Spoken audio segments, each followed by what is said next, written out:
Michael Imhotep, founder of the African History Network, host of the African History Network show. I'm a talk show host, researcher, lecturer, writer, and historian. I am here with one of my friends and one of our Grandmaster Scholar warriors, Tony Browder, historian and archaeologist. How you doing today, Tony? I'm wonderful, man. It's good to be able to connect with you again. Absolutely, absolutely, man. I Been a know minute. yes, it's been a minute. We've talked through Facebook, man, and been trying to catch up with you in and out of the country, things like that.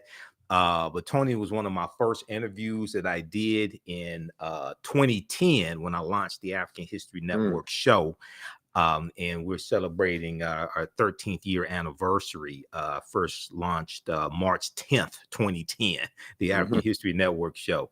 And many people know Tony is the author of one of my favorite books, and we use it in my online history classes I teach, Nile Valley Contributions to Civilization. If you don't have this book, you have to get this book, okay? Nile Valley Contributions to Civilization by Tony Browder. So we want to have this conversation. I was talking to Tony yesterday, Friday, and today. We want to have this conversation dealing with why Nile Valley civilization history matters. And we're going to talk about some African queens, and also with Queen Cleopatra, we're going to put this in a historical context as well. All right. So, Tony, let people know just briefly some of your historical background and some of your research. Well, I am formally trained as an artist, a graphic designer. My interest in history was piqued on February the 21st, 1977. That was probably before some of your listeners were born.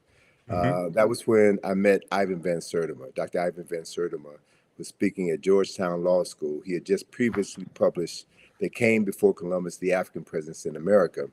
And it was during that lecture that Van Sertima documented the pre-Columbian presence of Africans from the Nile Valley who had built ships, navigated the Nile River, Mediterranean Sea, and made numerous journeys to the Americas, principally in Mexico, where they brought their cargo of knowledge, astronomy, architecture, engineering, and agriculture, and influenced, helped to jumpstart civilization in the Americas, and that they were known to these ancient people as the Olmecs. And there were at least 20 large heads of these stone-carved heads of these Africans that were placed on ceremonial temples and mounds throughout Mexico. And what really blew my mind was when Van Sertima said that these Africans who had come to Mexico from the Nile Valley were from Egypt, and they were black. They were from Kush, and they were black. And this was the first time in my life I had ever heard anyone say this, because everything that I had read, everything that I had seen in television, everything that I had learned in every school that I had attended, even though they were predominantly black schools, taught just the reverse. So my mind was blown upon hearing Dr. Van Sertima's lecture, and that prompted me to begin to revisit everything that I had learned. And then I discovered what I referred to as forbidden knowledge.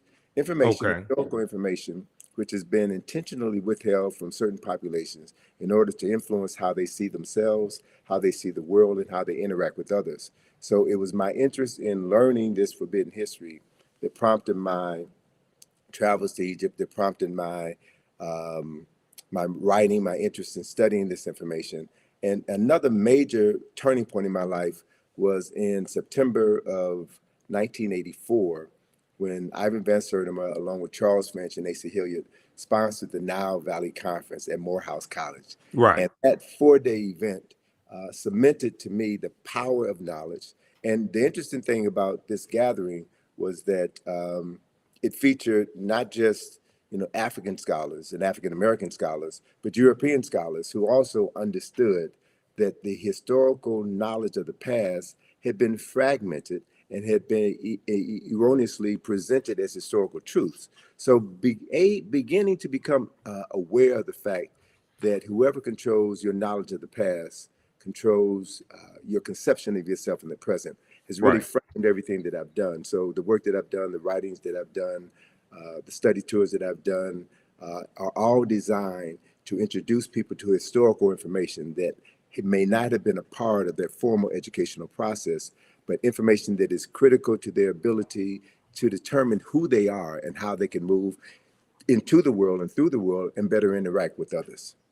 Okay, excellent, excellent. Now, in just a point of note, because people are asking, so today is Sunday, April 23rd, 2023. We're live right now. So people are asking that. And you set the tone for this conversation, Tony, because I got to ask you a question about the Olmecs as well.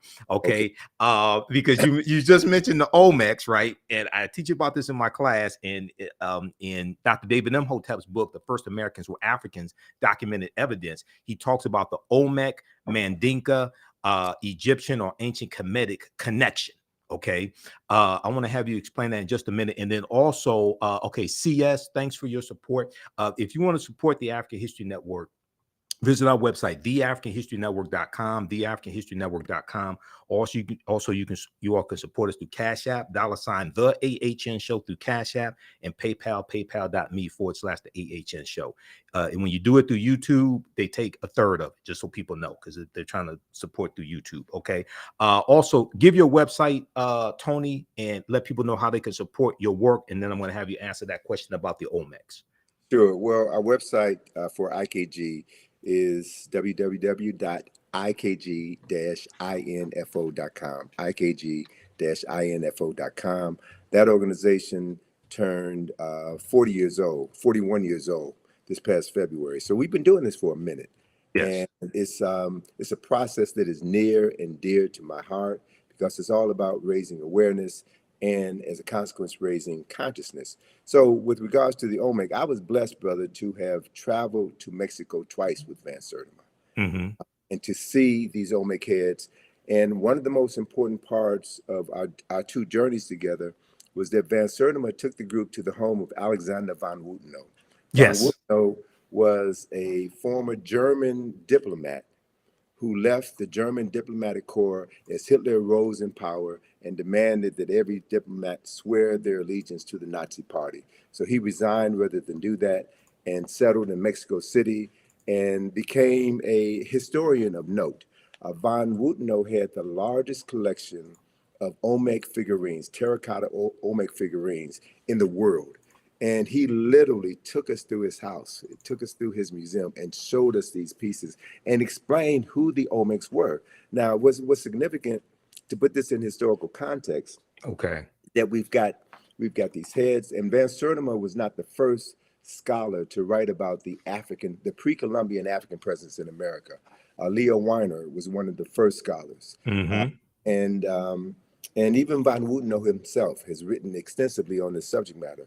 So he's showing us that the selection of the very clay that was used to depict these Olmecs was a dark brown clay, and they had access to various colors clay. So he very skillfully and intelligently showed us the difference between the Olmec people and the Toltec people or the Mayan people, based on the type of clay that was used to represent these people. So color was an important aspect of his presentation. Another important aspect, man, is that the year, I'm blanking on the year, but Okay. the year that we met him was the year that the Berlin Wall had failed. Okay. Von Wutenow now had an opportunity to go back to Germany because his family were very wealthy and landowners, and so he had a prescribed period of time to go back to Germany and reclaim the land of his forefathers that was appropriated during the Nazi regime. So when we came back to Mexico the following year, we met with Von Wutenow again, and he told us some phenomenal stories about his trip back home to Germany, where he had not been for over 40 years. And his colleagues, some of his colleagues who were Egyptologists, and shared with us that they had evidence of additional Kushite kings, specifically of the 25th dynasty, who are not a part of the historical record, right? So to Right. be able to be in the presence of people who have access to firsthand documentation and can see beyond the veil and add more depth and clarity to a history that has been marginalized was significant to me, was critically important to me. And to be able to travel with Van Sertima, a highly respected scholar, who was instrumental in transforming the lives of hundreds of thousands of people throughout the United States and around the world was also critically important to me. But one other factor that hurt me to my heart was to learn that Van Sertima was denied tenure at Rutgers University because he had written They Came Before Columbus, the African Presence in America. Matter of fact, Van Sertima told me that writing that book was the end of his academic career. And what that says, what that Wow. speaks to, is that there are organizations, institutions, and very powerful people at play who want to make sure that certain information never becomes a part of school curricula. Certain information is intentionally withheld because it will affect the consciousness of tens of thousands and maybe even millions of people around the world. So this is no joke. This is no game. This is something that I take very seriously.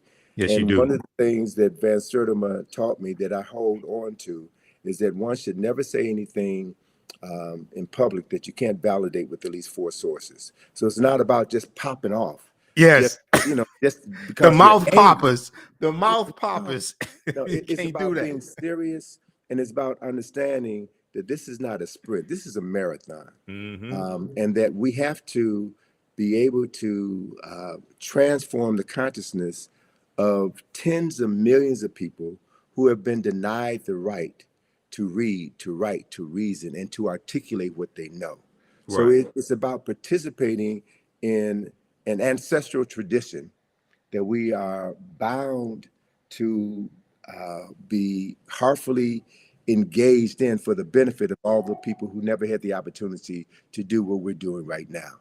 So I take this very seriously, and I don't believe in getting caught in the fray. I'm looking Hmm. at the long game. This is a Right. marathon, not a sprint, and it's about shaping the world that our children's children are going to inhabit. I also want to share with you, if you don't mind, Go man. ahead. We talked briefly about this concept of agnotology, right? Yes. Agnotology, and there's a book by that name that was published several years ago. And the definition of agnotology will sound familiar to some of your listeners who are familiar with what you do. Okay. Agnotology is described as the study of culturally induced ignorance or doubt, particularly the publication or dissemination via the media of inaccurate or misleading scientific data and the creation of institutions to promote disinformation. All right. So Okay. And there are spell agnotology. Agnotology, Right. agnotology. All right. Right. And I'm Uh, looking at this Stanford University Press. I'm gonna show mhm. this on the screen here. Just a second. Go ahead. Okay. And so for those of us who have been studying this form of brainwashing, if you will, or Hmm. propaganda, if you will, we should be aware of the book that was written by Dr. Carter G. Woodson in 1933 called The Miseducation of the Negro. So Right. agnotology is another word for miseducation. It is the intentional marketing of ignorance in order to move people in a specific direction. And so the media, based on my experience and my background in the media, marketing, advertising, and design, I know very clearly that the media, i.e., social media, is the most powerful form of mental manipulation ever created in the history of the world. And Hmm. so we have heard about, um, uh, you know, Russians planting disinformation on social media in order to stir up animus in the United States Right. during previous presidential elections. Correct. So, folk who understand the power of misinformation and the power of being an unseen hand in the internet, in cyberspace, you don't know where these messages are coming from. People Hmm. have a tendency to be people. A large segment of the population is addicted to this information. They're addicted to information that excites them and moves them to emote as opposed to moving them to think and process what they're doing. And so it's so critically important at this particular point in time in history, Michael, that we understand how we're being manipulated by information, and how critical it is that as we move through um, the next presidential election cycle Right. and what happens after that, how we will continue to be manipulated. Emotional buttons will be pushed. And as they're pushed, people will think less. They'll talk more and think less and engage in activities that will be detrimental to the well-being of society as a whole. So it's important to choose our arguments carefully and to have your talking points down pat and to know that those talking points are grounded in history, not Yes. mythology, not anger, not racism, but documented facts that can be substantiated. So when two people have a discussion, you bring your facts. And anyone who is a serious student of history knows that nobody knows everything. That Correct. as more information is being uncovered, it changes our perception of what we thought we knew. So it's very difficult to win an argument when you're talking with a fool.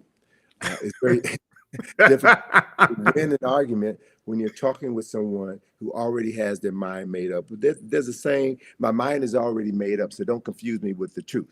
Hmm. So we've seen here in this country, brother, within the last 7 years, how misinformation and disinformation have divided this country to the point where we may literally be standing on the verge of a civil war, Right. where any sense of normalcy and respect between two parties with opposing views has gone out the window. So to watch what's happening right now in Congress is an indicator of what's happening all over the world. It's not just here in the United States, it's happening all over the world. So it's like we're in a fight for the soul, not just of America, as certain politicians say. We're fighting for the soul of our consciousness. We're fighting for the soul of Africa. And I think if you're going to be engaged in that fight, you have to prepare yourself adequately. Correct. There is a statement that was made by, I think it was the U.S. Army in an ad that they did a couple of decades ago. They said that the first the first battle in any war takes place in the mind. Hmm. And the first casualty of any war is always the truth, right? It's always the truth. So we have to be very clear about what we're talking about so that we can deal with the truth that stands on solid ground and Right. not a truth that liars speak in order to muddy the waters and to move people into a space where they won't be able to distinguish the truth from a half truth from an all out lie. So these are the issues that I think that are so critically important for your listeners to understand. And it's also the reason why I just finished a two-part webinar on why Nile Valley civilization matters.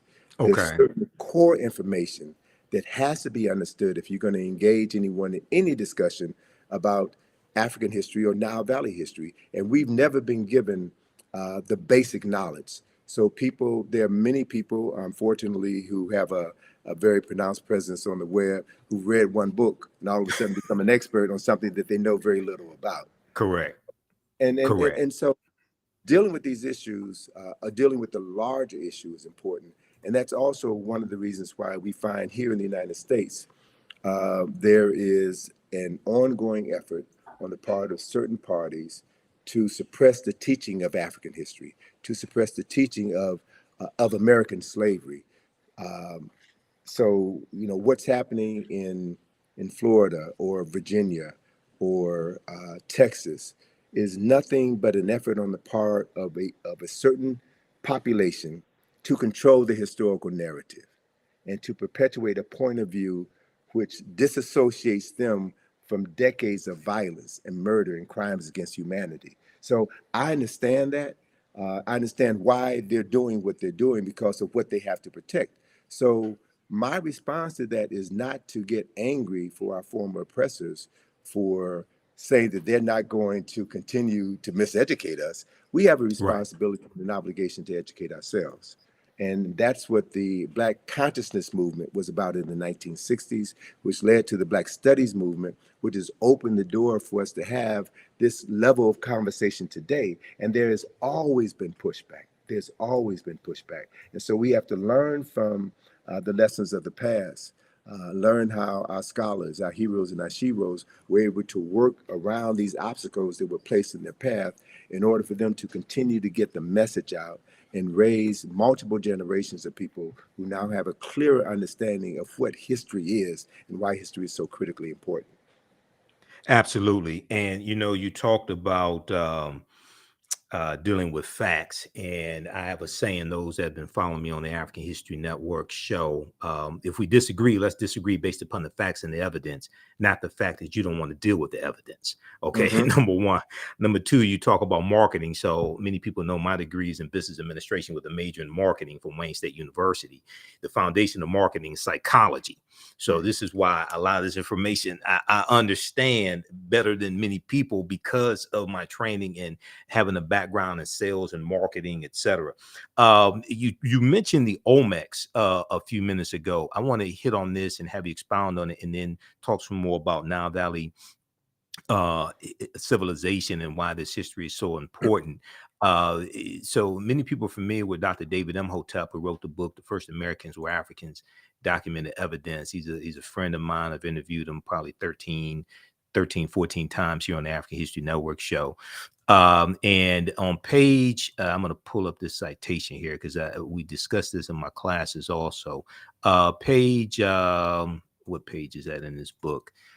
He deals with the Olmec. He talks about the Olmec connection and what you just hit on. I want you to expound on this because when we start talking about the African presence dealing with the Olmecs, we get a lot of pushback or people saying, "Oh, you're lying," things of this nature. Okay, so he deals with the. Let's pull this up here. Mandinka Egyptian Olmec connection. Mandinka Egyptian Olmec connection. And I'm gonna try to flip over to this slide here. Just bear with me for a second. I gotta close out one of these presentations. All right, let's look at this here. So he says, let's see here. Let's go to current slide. A major ethnic group. And now this is from page 82, I think it is, of the First Americans Were Africans, Documented Evidence. A major ethnic group among the ancient Egyptians were the Manding people, a Niger-Congo homeland in the general vicinity of the Upper Nile Valley is probably as good a hypothesis as any for the origin of the Manding. And let me try to reconnect here. I want to show this slide. Okay, so we'll do this and let's go here. All right, resume slideshow. That's what we need. The proto-Manding migration. The proto-Manding migration had to have taken place during the African Aqualithic period. That was a wet period in Africa that lasted thousands of years at a time when the Sahara was fertile and had river systems and great lakes.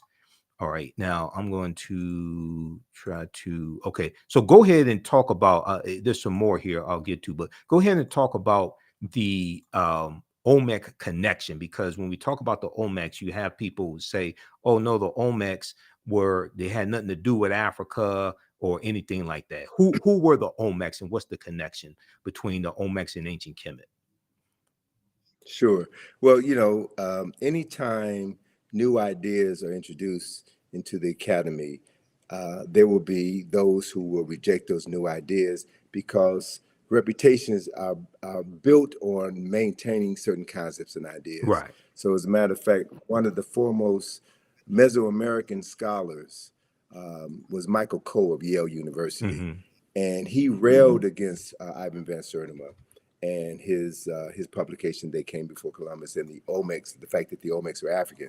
It was Michael Coe who said, and there you go. I was going to ask you if you had any images of an Olmec head. This is perfect. Yeah. It was Michael Coe who stated, and this is someone with a PhD in Mesoamerican history who taught at Yale University. Michael Coe said that the reason why these Olmec statues had broad noses and thick lips is because the people who carved those statues didn't have the tools to make thin I've noses heard and thin lips. that. All right.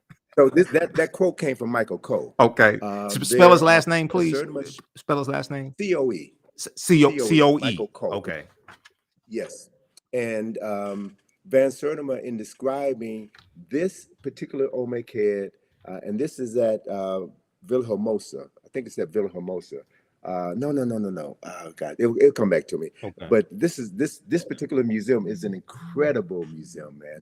They have one of the largest collection of Olmec heads, and the Mexican architect who designed this museum, I think it is Villahermosa. The Mexican architect who designed this museum also designed the Nubia Museum in Aswan. Okay.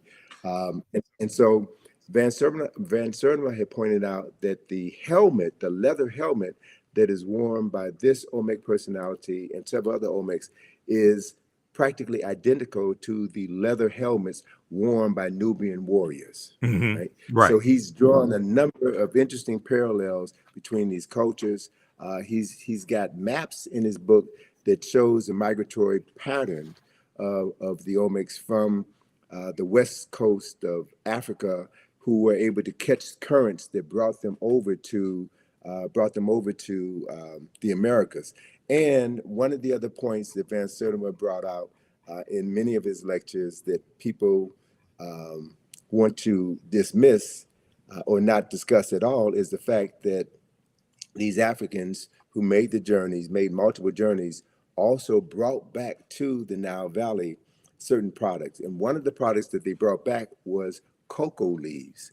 The coca leaves, the plants from the plant that is used to make cocaine. Right.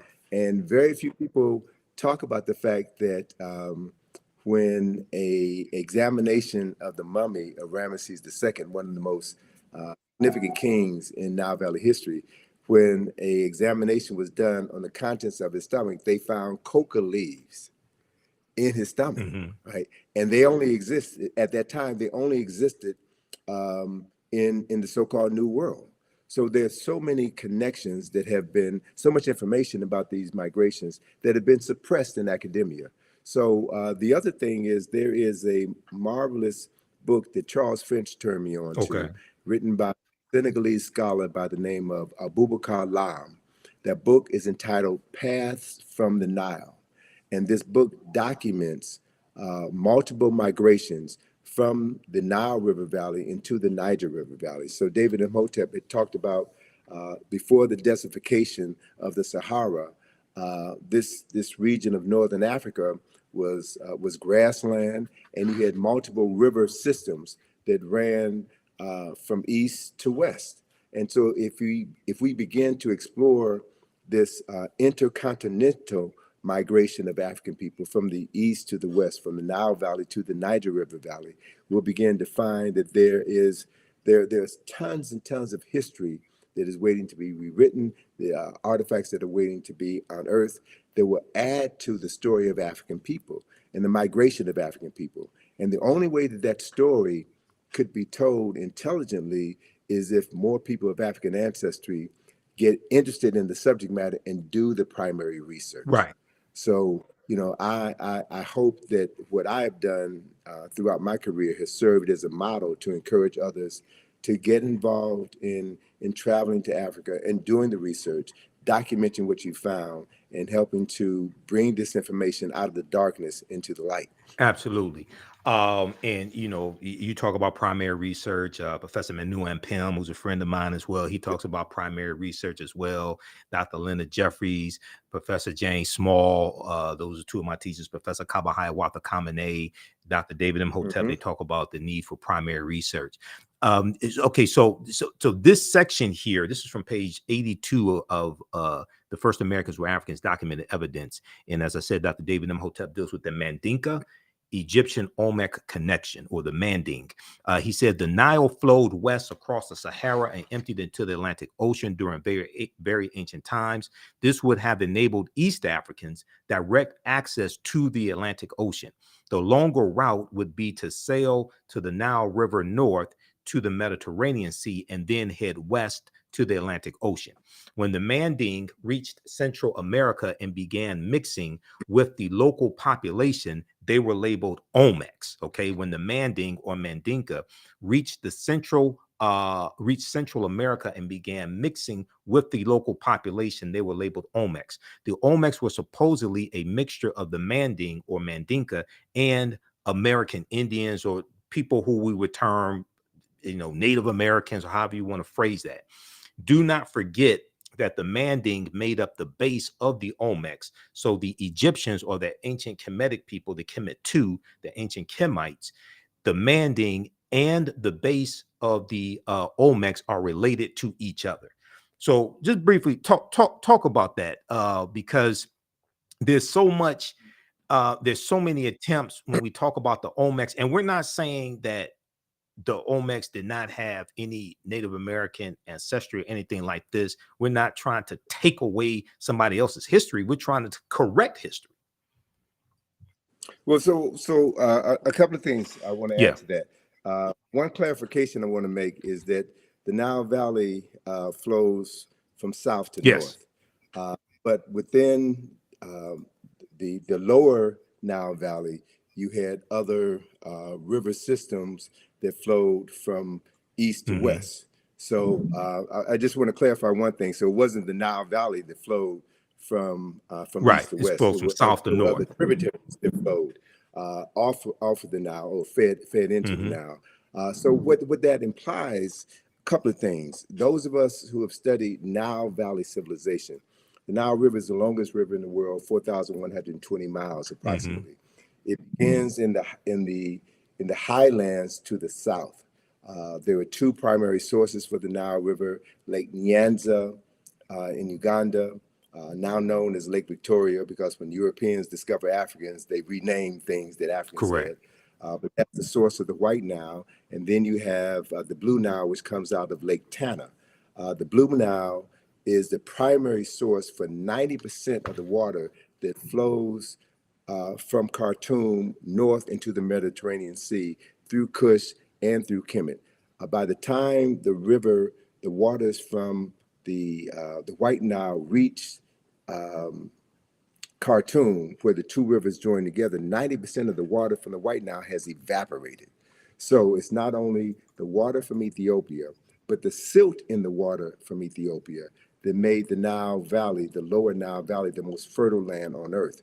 So Dr. John Henry Clark refers to the Nile Valley as the world's longest and oldest cultural highway. So we know the people, products, resources, in addition to the water, flow from south to north. So when you look at the development of Nile Valley civilization, you'll find that the primary science, the primary mythology, if you will, of Nile Valley civilization came out of the south, came out of the upper Nile Valley. And I'll share this with you, and then I'll go on to finish answering your question.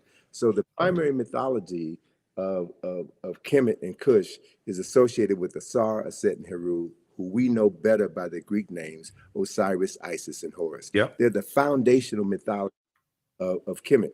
That story of Asar, Aset, and Heru that was instrumental in the founding of Kemet from the first dynasty on, that story originated in Ethiopia at least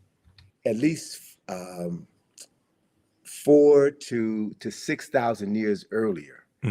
Among the people known in southern Ethiopia as the Omoro people. That same story is there.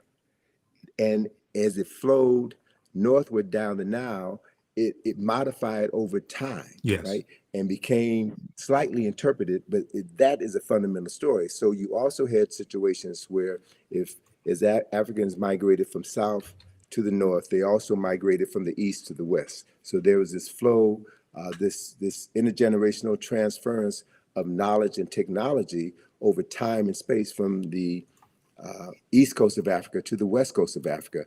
And much of that information is now really beginning to come out. And what it does, the coming of this information will shatter all of the myths about West Africa. And there are scholars now in Ghana, Senegal, Nigeria, Cameroon, and Mali, who are now talking about their ancestral migrations from the Nile River Valley into the Niger River Valley. So we're living in an age of incredible discoveries where new information is going to be coming forward. So as part of that migration of Africans from West Africa into the Americas, what we're talking about is the further transference of African knowledge and African technology. So those who have a vested interest in maintaining the concept of African people as having made no contribution to culture and civilization, they have to suppress this information. Right. So the Michael Coles of the world have to stand up. And so what we have to do is we reassemble the fragmented pieces of African history. We have to be able to look at exactly what you said, the Olmecs. And Van Sertima talked about the fact that the Olmecs, the remains, the physical remains of Olmecs were found in many of the royal tombs in Mexico, and that they comprise, I think he said, about 12% of that population. So what we're looking at is an influx of Africans with advanced technology coming into a society and helping to jumpstart civilization in that society. And you also had other people coming from other areas into that same society as well. So as Van Wooteno and others have pointed out, there are other people from other parts of the world who made contributions to the culture that was established by the Olmecs. So as we now look back on approximately over 2,000 years of world history, we're trying to sift through all of this to get to the real story, right?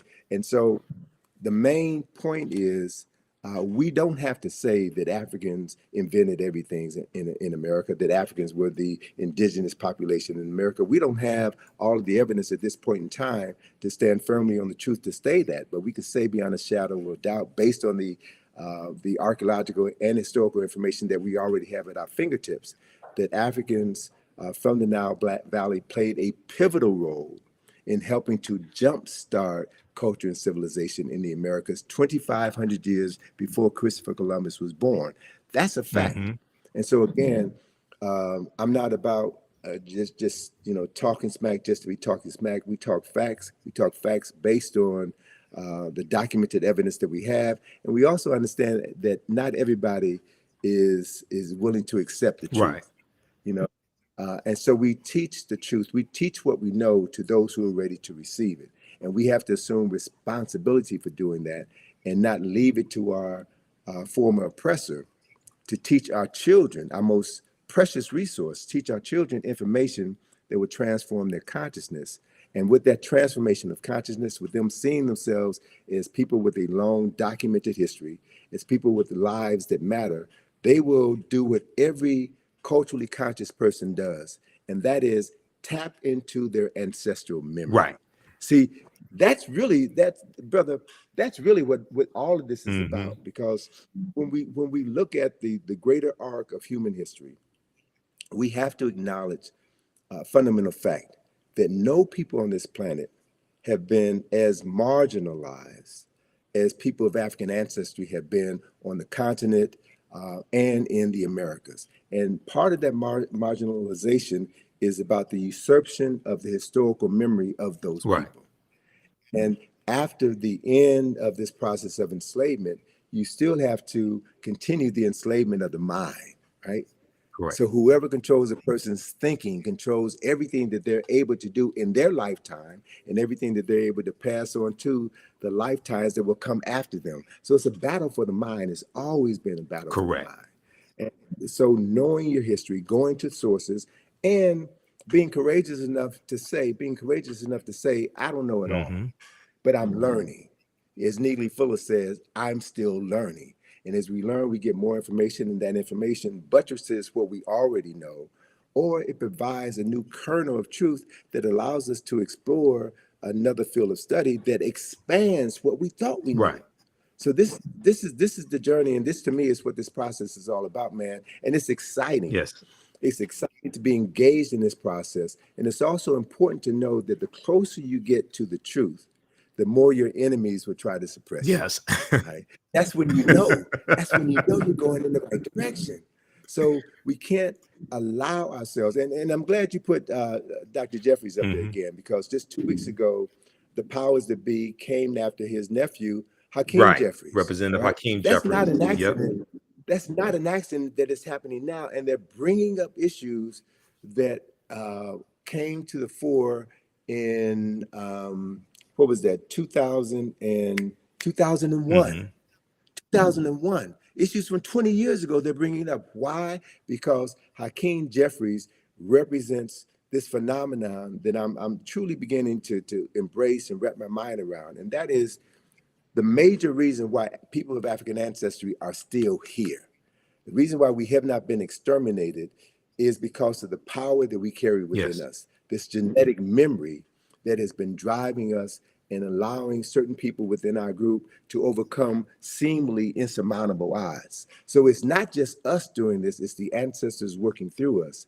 And it's the acknowledgement of the ancestors, which has always been our greatest power, our greatest resource. So whatever others can do to make you feel that to be African is to be ignorant, to be African is to be shameful. Deny your African ancestry means that you deny your ancestors, which means you cut yourself off from your only salvation, right? So there, and unfortunately, brother, there are many of us, many of our people who deny that they're African, Correct. who deny that African people have ever done anything of any significance, who've bought into the narrative, bought into the lie. Those people will be marginalized by their unwillingness to embrace a larger historical truth, and that's on them. Right. Not everybody is going to get it. Not everybody is capable of understanding what is at play, and that are those people who have always been in opposition to the restoration of the African mind, the restoration of African consciousness, will always fund those people who will undermine this effort. That has always been the case. That's part of what COINTELPRO is about. Counterintelligence program. Yes. Yes, and also the use of government infiltrators to undermine organizations that were working on behalf of the advancement of African people. The Black Panther Party was infiltrated Yes. by these people. Anyone who saw Judas and the Black Messiah, right, saw that. And that story hit home to me because I'm from the west side of Chicago. Okay. You know, I know about Fred Hampton and Mara Clark. I was a freshman in college when Fred Hampton and Mara Clark were murdered. I went to school with a young lady who was in the house the night of the murder. So to have her give her description of what happened, and then to read in the newspaper, the Chicago Sun-Times, or to watch on the news, Mayor Daley, Edward Hanrahan, and other government officials give their version of the story, that's when the covers came off for me. That's when I began to realize that the media lies, the politician lies, that people have a vested interest in perpetuating a false narrative in order to maintain their power and suppress any effort on the part of African people to free their minds. So these issues are critical, man. And we cannot, we cannot have a short-term memory when we're dealing with long-term issues. Look at what happened in the 60s. Look at the rise of the Black Power movement, the Black Consciousness movement, and the things that the government did to shut that down. The introduction of drugs into our community. Again, I'm from the west side of Chicago, so I can tell you specifically what happened when cocaine was allowed to come into the community unabated. What the film, and this is again the power of the media, what the film Superfly did to destroy conscious Black folk on the west side of Chicago. The original Superfly with Ron O'Neal, the original Superfly. Yes. Exactly. Yeah. Exactly. So I was in Chicago, man, when that film came out, and I saw how cocaine when the blaxploitation movies, and very quickly, and I know we only have a few minutes left here because I know you got to run. A couple things I want to hit on that, but very quickly because people are asking. Also, if you want to support the African History Network, you could do so. Cash App, $ the AHN show through Cash App or through PayPal, paypal.me/the AHN show. We have the links on our website, theafricanhistorynetwork.com. theafricanhistorynetwork.com, theafricanhistorynetwork.com. I put the links there because some people have set up fake African History Network Cash App accounts and they've been stealing money from us. Okay. So we have the actual links there. You can click on it to support Tony Browder and the work that he and his daughter Atlantis Browder do. Okay. Go to ikg-info.com, ikg-info.com. You mentioned Superfly, and I want to talk about that for just a quick minute, and then have you connect Nile Valley civilization and history to Queen Cleopatra, put it in a historical correct context. Okay, we're not going to let that dominate the conversation. Nathan McCall, the author Nathan McCall, he had a book out in the 1990s called Makes Me Want to Holler. African-American man makes me want to holler. And I read his book, and he talked about how in the 70s the movie Superfly made he and his friends want to sell drugs, to live that type of lifestyle. Okay. And he ended up going to prison. He became a journalist. I think it was either the Washington Post he ended up writing for. Washington Post. Yeah, I read his book, and his book was fantastic. And I had the book on tape, but that deals with the power of the media. Okay. And Dr. Leonard Jeffries has talked about previously how those blaxploitation movies, not all of them, there were some good movies, but how some of those movies showed us in the worst light and promoted drug usage, pimping, selling drugs, things of this nature. And white people profited off of these degrading images of African Americans. Right after Dr. King's assassinated in 1968, Malcolm X assassinated in 65, the Black Panther Party for Self-Defense is infiltrated and largely derailed. Okay. And then you have these movies. So we got to understand that chronology. Connect the Nile Valley civilization history to putting Queen Cleopatra VII in the correct historical context, please. Great. So the perfect example I can give you is the work of Dr. Asa G. Hilliard III, who established a framework for understanding Nile Valley civilization. And he divided Nile Valley civilization into 4 golden ages. The first golden age was dynasties 3 through 6, when all of the Mir or pyramids were constructed. The second golden age was dynasties 11 and 12, when all of the great literature, the philosophical literature, the scientific literature, the moral literature for the nation was established during that period of time. The third golden age and the longest golden age is dynasties 18 and 19, when Kemet was forced to become an imperialistic nation because of continued intrusions from the north.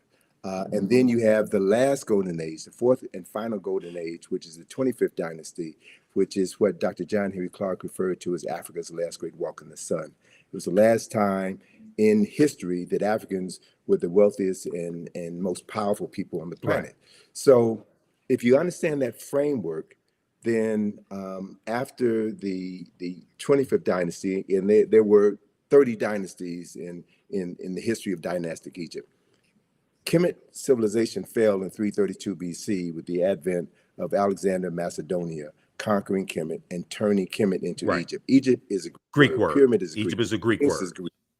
So most of the names of African places and things and people have been changed by non-African people. So if you don't know the original names, you'll never be able to understand the history, the culture, the science, the philosophy, and the concepts as they were originally created. Let me give you one example of that. Pyramid is a Greek word, which means little flat cake, like a pancake. The original word for that structure is mir, M-I-R. And the word mir means the place of ascension. So mir, there are no bodies buried in any pyramids of mir in the entire Nile Valley. None, zero. So anytime anybody tells you that the pyramids were tombs, that is a lie, whether it's an intentional lie or unintentional lie based on ignorance. Mir were always built over tombs. The tombs were underground.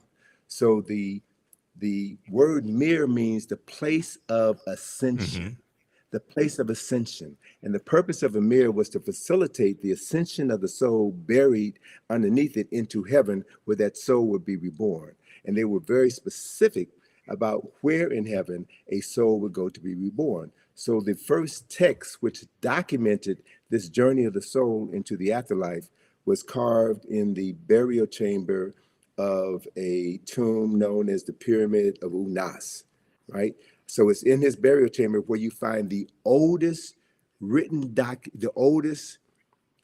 religious documents in the world were inscribed on the walls of this particular tomb that talks about the soul, that talks about the process for the salvation of the soul, that talks about the judgment of the soul, and the place where souls go to be reborn. So the framework for Western religions can be found in the Nile Valley. So it's important to reclaim the names. It's important to understand chronology and history. So in that Yes. context, Alexander Macedonia conquered Kemet in 332 BC, and the word Egypt derived from the name Ha-Kapata, which is the temple of the spirit of Ptah in the city of Mennefer, which was later renamed Memphis by the Greeks. And so that word Ha-Kapata became Agyptus, which was Latinized and became Yes. Egypt. That's how that word devolved. Not evolved, it devolved because it lost its essence through the evolution of the word. And so once Alexander conquered Kemet, and he became so enamored by the 3,000 years of historical knowledge that he had inherited by virtue of conquest. And so he no longer referred to himself as Alexander, son of Philip of Macedonia. He called himself Alexander, son of Ammon, son of Amen, the unseen presence of God Right. Almighty, which is a upper Nile Valley concept, right? And so the Greek rulers then descended from Alexander's line. And Cleopatra is the last of these Greek rulers. So Cleopatra, for all intents and purposes, Cleopatra was not African. She was not Kemetic in the literal sense of the Right. word. And so my thing is, don't get caught up in Mm-hmm. Cleopatra. There are other personalities of more historical and cultural significance who we should be focusing our attention on. So I would bypass Cleopatra discussion and focus on Queen T, who was one of the baddest queens in human Right. history. She was one of the most powerful rulers on earth. She was the wife of Amenhotep III, and their statue in the Egyptian Museum in Cairo is the largest statue in that building. And anyone who looks upon that statue could see the nationality or the race, if you will, of who these two African people were. And it's very clear that we understand the chronology. Queen T was the wife of Amenhotep Right. III. The son was Amenhotep IV, who changed his name to Akhenaten. And Akhenaten's son was the person that we call King Right. Tut. So if you understand the history, understand the chronology, you can focus your attention on subject matters that are more worthy of discussion than Cleopatra. Not to dismiss her summarily, but Cleopatra is about as significant as Meghan Markle is. I'm just saying. Right. Right. Context is everything. Right. Context is everything. Right. So look at and there. Thank you for that image of Queen T. Now that's a very small Mm-hmm. image of Queen Mm-hmm. T. And what I would also suggest those of your listeners who live in New York, go to the Metropolitan Museum, the Met Museum, and you'll see an image of Queen T in the Met Museum. But that image of Queen T has half of her face Mm-hmm. destroyed. And there was an article that was written in the 1970s that was an attack against African-centered scholars. And Asa Hilliard brought this knowledge to our attention. The people from the New York Times had interviewed him as part of this same debate that folk are having right now about Cleopatra and African history. And Asa Hilliard showed this image of Queen T.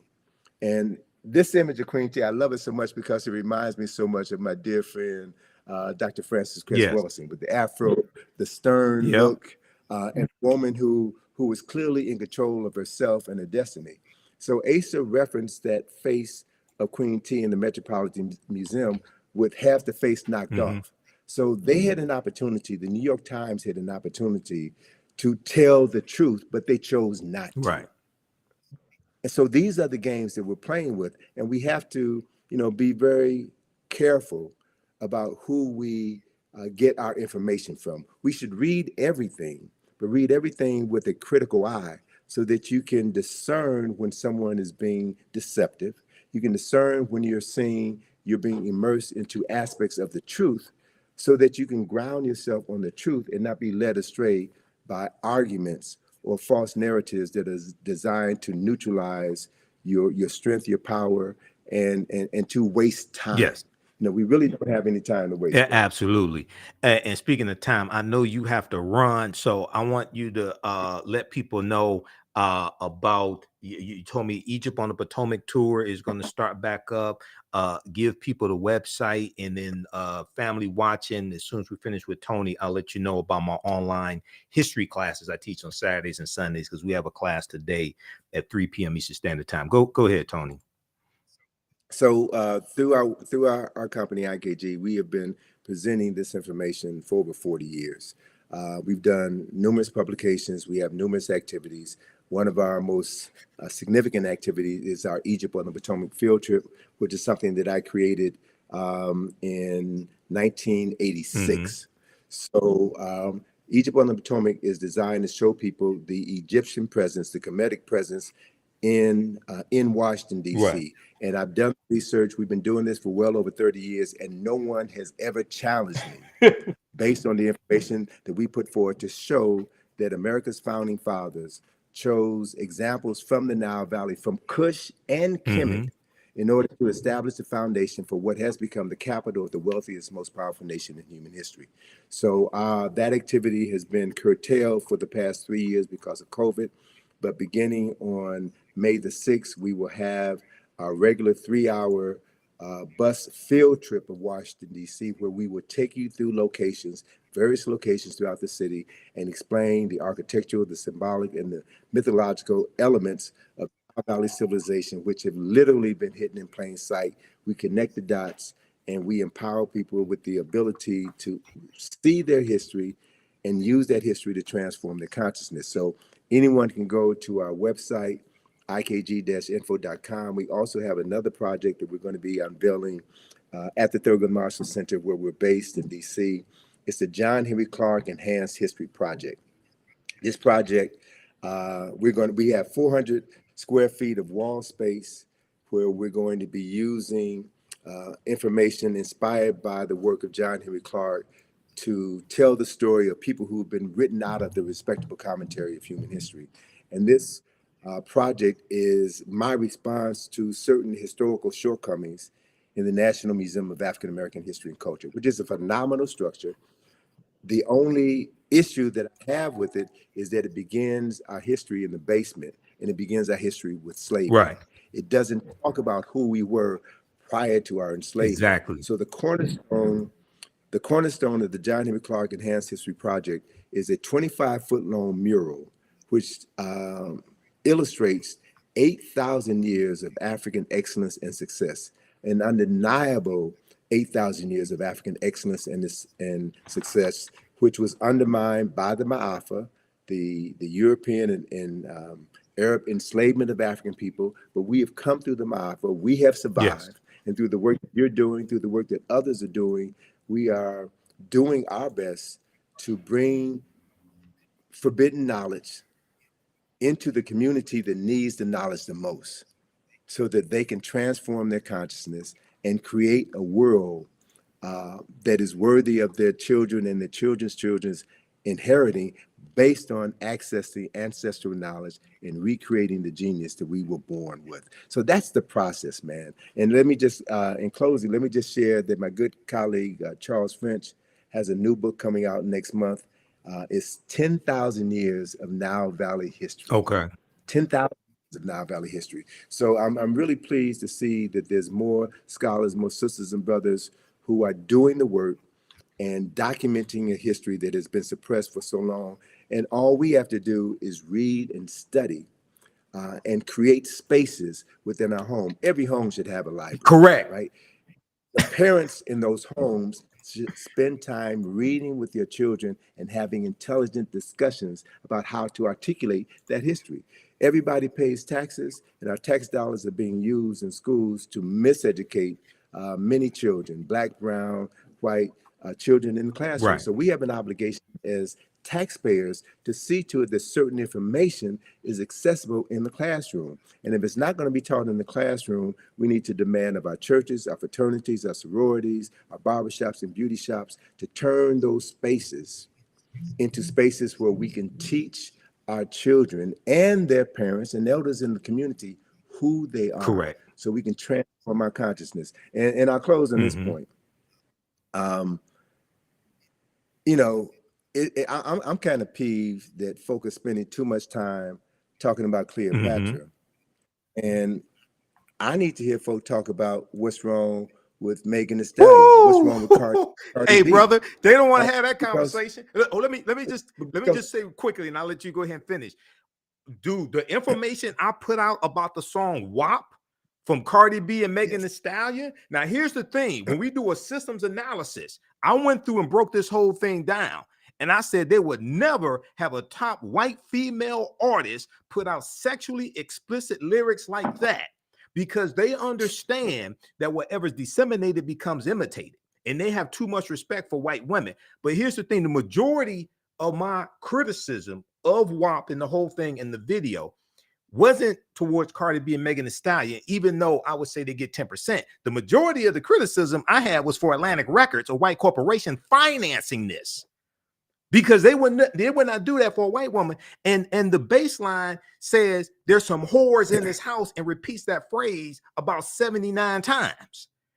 And in the video, all the women are of African descent except Kylie Jenner. And you have white people to put together an online petition to have Kylie Jenner digitally removed from the video, because you only protect what you respect. And they saw that white woman as somebody who needed to be saved. You Negroes, you can keep doing that. You can be the whores in this house. This white woman, you too good for that. Go ahead, brother. All right, so I mean, but and that's a valid point, and it speaks to exactly the point that I want to make.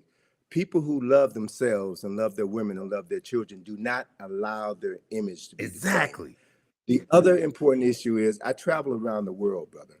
And once you get outside of America, you see a whole different world. And what embarrasses me is to see these videos on television stations in Africa, in Europe, in South America.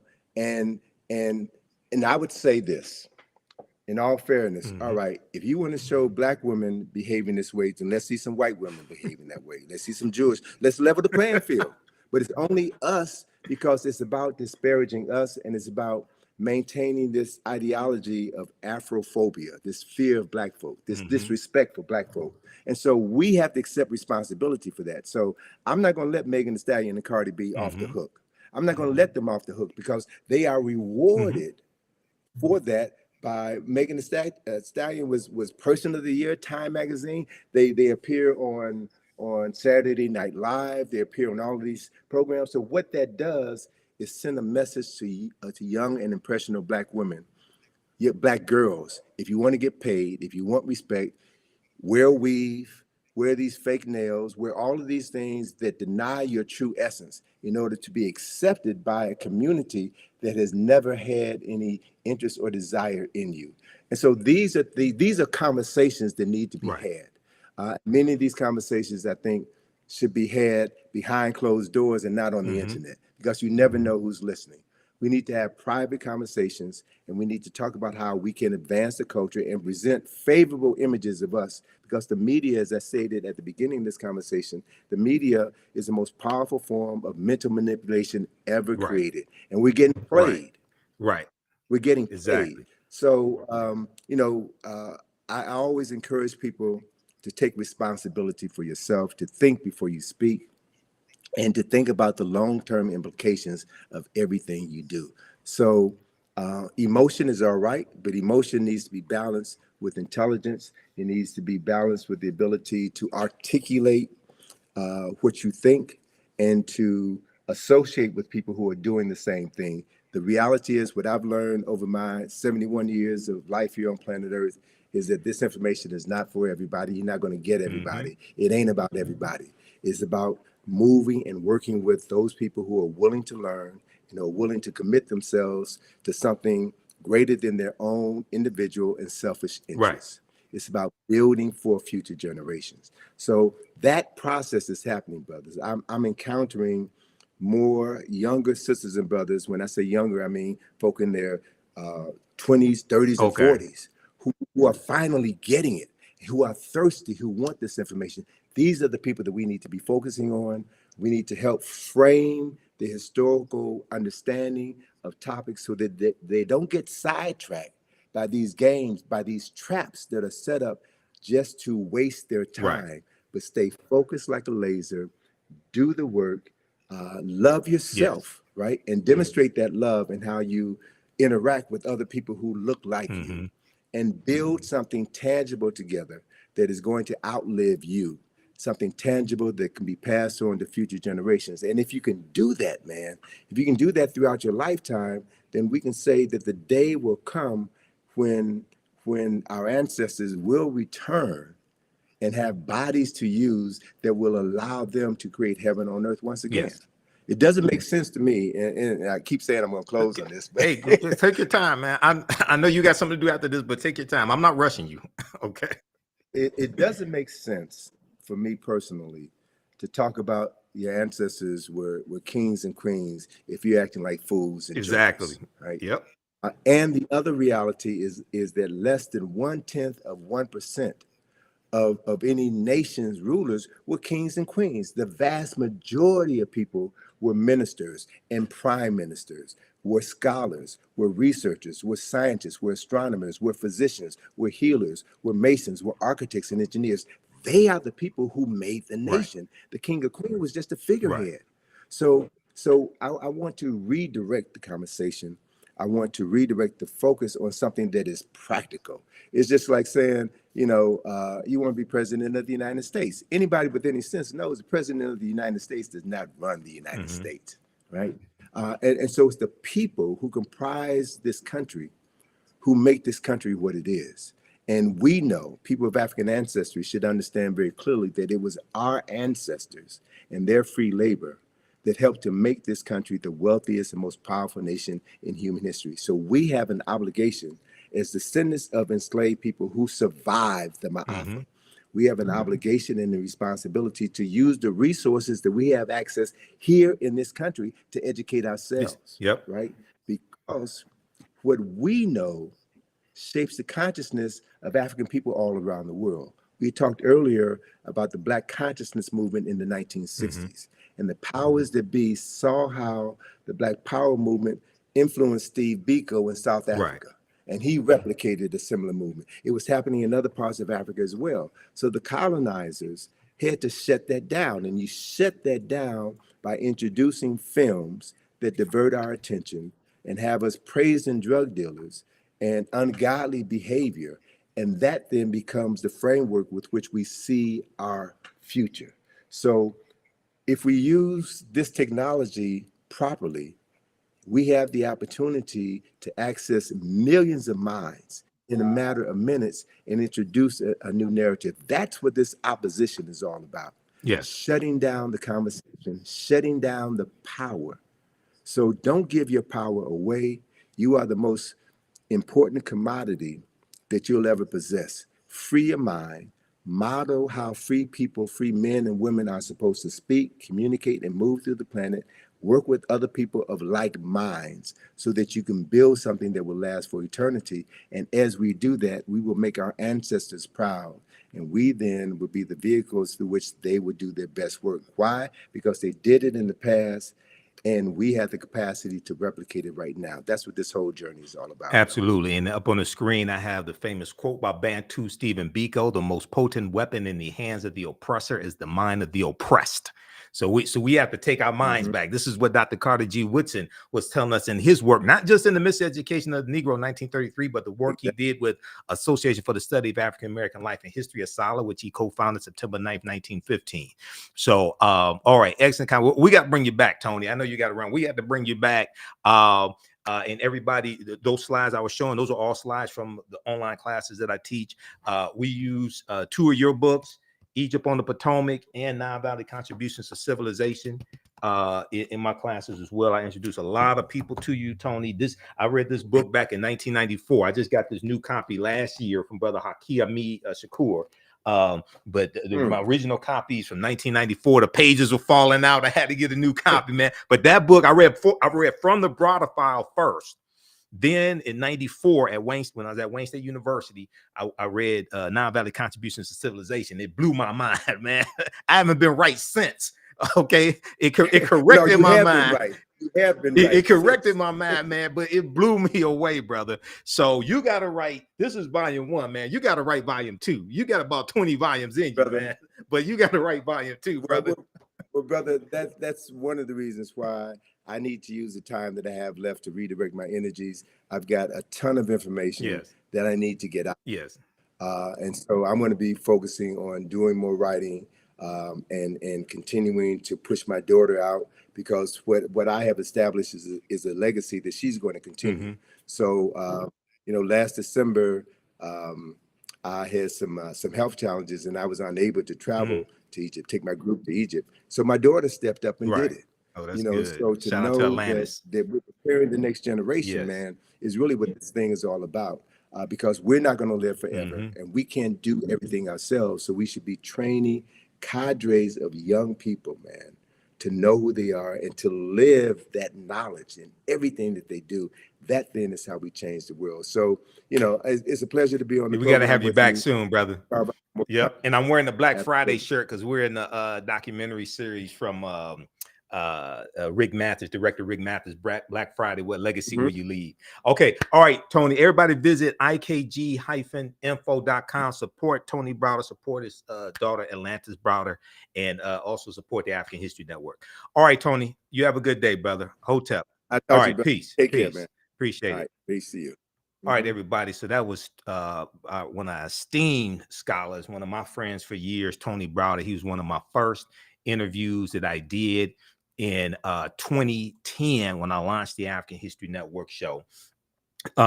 I'm going to give you a little information about the online history classes I teach on Saturdays and Sundays. I'm Michael Imhotep, founder of the African History Network, host of the African History Network show. I'm a historian, been studying history 31 years. I'm a researcher, lecturer, writer, historian, talk show host. You see me on Roland Martin Unfiltered on Fridays. I'm a political commentator as well. You see me on Faraji Muhammad show, The Culture, also.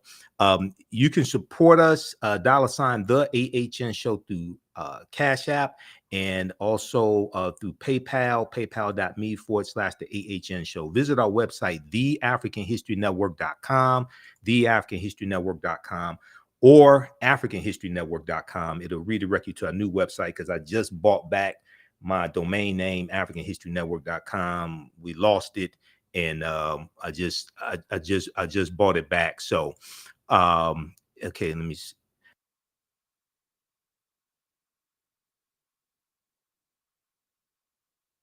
Okay, I just bought back that domain name. When you go down the website, it has information about our radio show.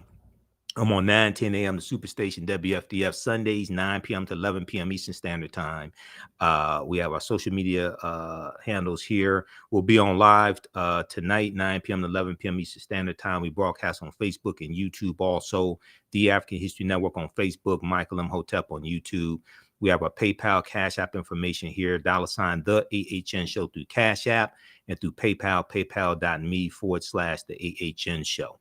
And you click right here, it takes you to our QR code for PayPal. We have this graphic here. This shows the actual Cash App tag, $, the AHN show, SHOW. When you go to it, it says Michael. It may show my picture. There are about 5 fake African History Network Cash App accounts I've identified. I opened up an investigation with Cash App last year. I'm still trying to get them shut down. So these other ones like $, the AHN SHO, or $, the AHNS. These are all fake African History Network Cash App accounts. They've been stealing money from us. So I teach 2 online history classes, Saturdays, 2 p.m. to 4 p.m. Eastern Standard Time, Ancient Kemet, the Moors, and the Ma'afa. Understand the transatlantic slave trade, what they didn't teach you in school. The slides I was showing you, those are all slides from the online classes I teach. We do the sessions live. All the sessions are archived and recorded. You can go back and watch them anytime. A year from now, 2 years from now, you can go back and watch the entire course. We deal with thousands of years of history and what leads up to the transatlantic slave trade taking place. When we deal with the transatlantic slave trade, we can't start our history in slavery. We have to deal with thousands of years of history that leads up to it taking place. So if you missed our class Saturday, April 22nd, as soon as you register, you can go back and watch it. Class is on sale $60, regularly $130. This helps support the research, helps support the African History Network, helps us broadcast the show. You can click right here. We have a video that gives an overview of the classes. We have a bundle pack. You can register for both classes that I teach right now. Limited time only, $100. It's a $300 value. You'll get 5 of my lectures in digital format free. Also, they'll be in a video library. The second class I teach on Sundays, and we're teaching the class today. It's going to be 3 p.m. Eastern Standard Time. Black resistance movements from the Haitian Revolution, U.S. Civil War, Civil Rights Movement, and Black Power Movement, 1800 to 1968. And we go through a look at history chronologically from 1800 to 1968, what leads up to the Civil War taking place. We look at the Reconstruction era, 1865, 1877, Jim Crow era, Great Migration, World War I, World War II, Civil Rights Movement, Black Power Movement, to understand what happened to us after slavery ended, what were the laws and policies put in place to put us in the predicament we're in today, to understand where we need to go from here, okay?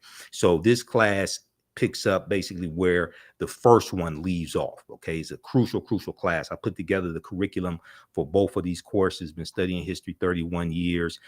We deal with, in both of these classes, there's about 80 or so articles that we reference, books that we reference, there's a ton of information, okay? So we're teaching the class today, 3 p.m. Eastern Standard Time, Black resistance movements from the Haitian Revolution, U.S. Civil War, Civil Rights Movement, and Black Power Movement. Okay, so you can register for those classes. And very quickly here, I'll show you just a brief introduction to understand the transatlantic slave trade, what they didn't teach you in school. And that I've been teaching this class on and off since 2017, okay? We use 2 of Tony's books in the class. We use 2 books from Runoko Rashidi as well. And there's in yesterday's class, there was a interview that I did with Runoko back in 2014. And we talked about Chevalier, Joseph Ballone, who the movie Chevalier is about.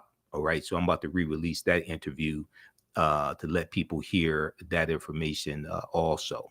Okay, let me show you this here quickly. And we dealt with this.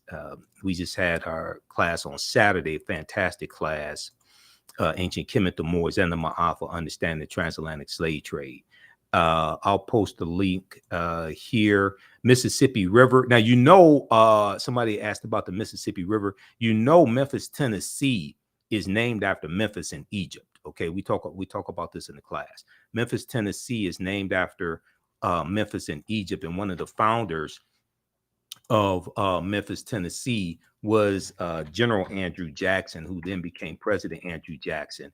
And Memphis, Tennessee sits at the mouth of the Delta, the Mississippi River, and the Mississippi River was looked at to be the Nile River of America.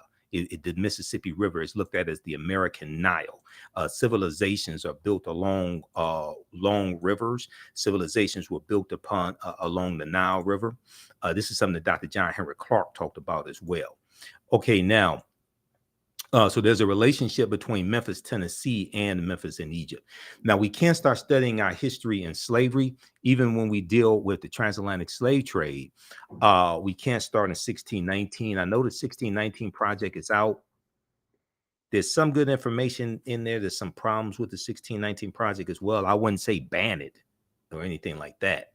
But African people been in the land we call the United States of America going back at least 51,700 years ago. So we can't start in 1619 or the 1440s when the Portuguese get involved, 1441 with Anton Gonzalez going into Mauritania, taking out about 12 Africans, taking them back to Portugal. We have to understand the history chronologically and deal with the 800-year occupation of Europe by the Africans known as the Moors, who entered the Iberian Peninsula, today known as Spain and Portugal, from North Africa in 711 AD, led by Tariq ibn Ziyad. So in yesterday's class, we talked about the Moors going in, fighting against the Vandals and the Visigoths, and some of the things that the Moors introduced into Europe. And it's going to be the teachings that the Moors take into Europe that bring Europe out of the Dark Ages. So when you register for ancient Kemet, the Moors, and the Ma'afa, understanding the transatlantic slave trade, what they didn't teach you in school, you can watch yesterday's class. So this course not only deals with the transatlantic slave trade, but thousands of years of history that leads up to the transatlantic slave trade taking place. August 20th, 1619 marked the 400th year anniversary of those 28 odd Africans or 28 odd Negroes coming into Point Comfort on the White Lion pirate ship. It was a pirate ship. It was an English pirate ship on August 20th, 1619, in what would later be called the colony of Virginia. This year was known as the Year of Return, as many African Americans were and continue to reconnect to Africa and are traveling to Ghana and other West African countries. When we discuss the transatlantic slave trade, we have to first understand that African people are the original people of North, Central, and South America and have been in the land we call the United States of America at least 51,700 years. So as we talked about with Tony, Dr. David Imhotep, the first Americans were Africans, documented evidence, his book. His second book came out in October of 2021. The first Americans were Africans, revised and expanded. On page 14 of his book, he deals with evidence found in Allendale County in South Carolina by Dr. Albert Goodyear, who's an archaeologist at the University of South Carolina.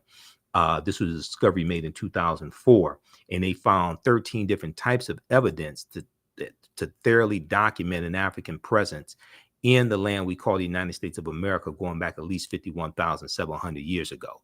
They found artifacts, architecture, campsites, carvings, Egyptian writings, footprints in lava, genetic M174D haploid groups dealing with DNA and genetics, linguistics, paintings, skulls, skeletons, structures, and tools. They found 13 different types of evidence. This is why we can't start our history in slavery. The original people of the land that we call the United States of America were African people. Okay, these were the Khoisan. The Khoisan have the oldest DNA on the planet. They come from Southern Africa. They're the ancestors to the Ainu and the Twa, the short-statured Africans. All right. Now here's a picture of Dr. Albert Goodyear. He's a white archaeologist at the University of South Carolina. This is an article from ScienceDaily.com that came out November 18, 2004. The name of this article is called New Evidence Puts Man in North America 50,000 Years Ago. New Evidence Puts Man in North America 50,000 years ago. The article is still there. You can go read it yourself. You can go research it yourself, okay?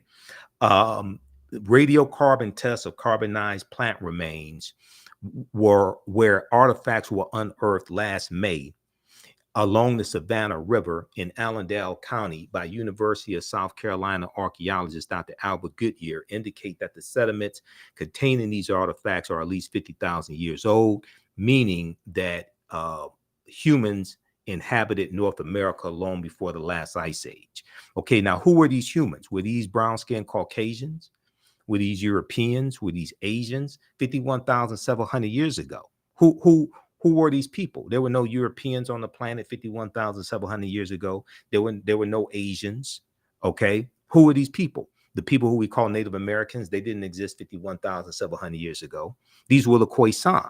Now, in October 2012, genetic study published in Science magazine found that the Khoisan in Southern Africa are the oldest ethnic group of modern humans, with their ancestral line originating about 100,000 years ago. The Khoisan, formerly called by the derogatory term Bushmen, are genetically unique and no other currently known population had separated so early from our common modern human ancestor, according to the report. Okay, now here are two Khoisan women. These are the short-statured Africans. Okay, now the Khoisan live mainly in Southern Africa in territory spanning Botswana, Namibia, Angola, Zambia, Zimbabwe, and South Africa. They are largely divided into two groups: hunters and gatherers, known as the Sans people, S-A-N-S, and keepers of the livestock, known as the Khoi Khoi people. The Khoisan languages include the distinctive click sounds that are not found in the languages of their neighbors. So AtlantaBlackStar.com had a good article called Five Ethnic Groups That Prove the First Humans Were Black. 5 ethnic groups that prove the first humans were Black. Okay. So this is just a sample of the type of information we deal with in this class. It's a 12-week online course. We deal with thousands of years of history.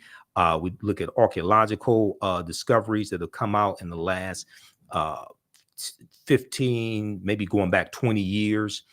We look at the discovery of Tanis Heracleon that was discovered, that was revealed in 2013. They had been doing the excavation even before then. And this is the lost city of Egypt that was built around 8th century BC, okay, lost for about 1,200 years, the lost city of Egypt. And they found 16-foot tall statues, gold coins. They found dozens of ship anchors, things like this at the bottom of the sea. All right. We deal with different archaeological discoveries like this one coming out of Morocco in 2017. This one, now what we see as more and more of these archaeological discoveries come out, we see that the deeper they dig, the blacker the planet gets, the more research they do, the older we get. All right. So this discovery here pushed back the timeline about 100,000 years. And people like Dr. Charles Finch, who Tony Browder mentioned, people like Runoko Rashidi and other scholars, they've been saying that Homo sapiens are at least 300,000 years old and not 75,000 to 100,000 years old. So this is an article from NBCnews.com. We're older than we thought. New find pushes human origin back 100,000 years. This is an article from June 7th, 2017. I remember the date because that's my birthday. It's not just Prince's birthday. It's my birthday also. Modern humans evolved much earlier than previously thought, researchers reported. New discoveries at a rich site in Morocco show modern humans were hunting and probably cooking game animals 300,000 years ago, 100,000 years earlier than scientists have believed until now. So when these discoveries come out, they have to keep pushing the timelines back. You know, Juvenile had that song called Back That Thing Up, okay, like 1988, 99. They keep having to back that thing up. They keep having to back the timelines up when these discoveries come out. The deeper they dig, the blacker the planet gets, the more research they do, the older we get. New discoveries and new dating methods show that, in fact, many of the bones belong to modern Homo sapiens, and they lived as far back as 300,000 or 350,000 years ago. Now, the earliest previous Homo sapiens bones dated back 195,000 years ago, and they were from clear across the continent in modern day Ethiopia. All right. So what they're seeing now is that Africans were migrating out of the Nile Valley region of Africa much earlier than previously thought. Taken together, the findings show modern humans were dispersed across Africa long before anyone ever thought. So there's so much archaeological discovery, so much information coming out week after week. Okay, it's hard to keep up with it. So we deal with ancient civilizations, we deal with the Olmecs, we look at this history chronologically. We look at Carthage and the Punic Wars, and Hannibal Barca, the Battle of Cannae, 216 BC, and fighting against the Romans and fighting against Publius Cornelius Scipio Africanus. And Africa was not named after a Roman general named Publius Cornelius Scipio Africanus. He actually takes his surname after the Battle of Zama in 202 BC, where he defeats Hannibal Barca. And the word Africanus is Latin, which means of Africa or belonging to Africa.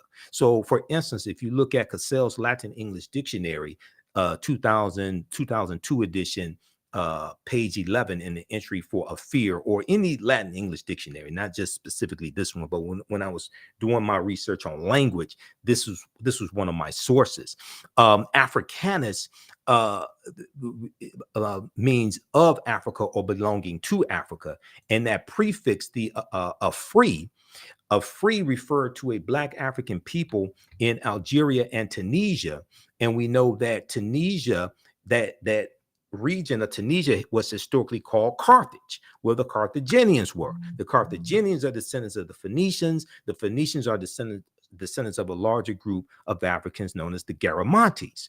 So in African People in World History by Dr. John Henry Clark, page 14 and 15, he says the Nile Valley's first age of high cultural grandeur lasted until the eve of the Christian era. Some aspects of it survived the Greek and Roman occupation of parts of North Africa. After the rise and decline of Greek civilization and the Roman destruction of the city of Carthage, so Carthage is destroyed in 146 BC by Rome.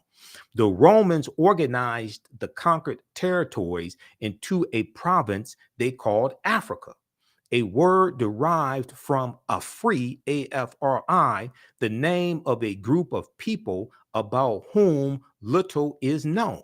This was a new name because previously all dark-skinned people were called Ethiopians, since the Greeks referred to Africa as Ethiopia, which means the land of the burnt-faced people. Okay, so we talk about Nubia or Ta-Nehesi as well. We go through and look at an overview of these different civilizations. We deal with the 800-year occupation of Europe by the Africans known as the Moors. And look at the origin of the term Moor. The word Moor is derived from the Greek word Maros, M-A-U-R-O-S, which literally means black or very dark or a very dark color. The Romans adopt the word and call them Mari, M-A-U-R-I, like in Maurice.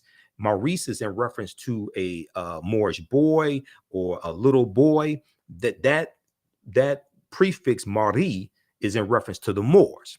The Mari, M-A-U-R-I, were a Northwest African people who were very dark-skinned.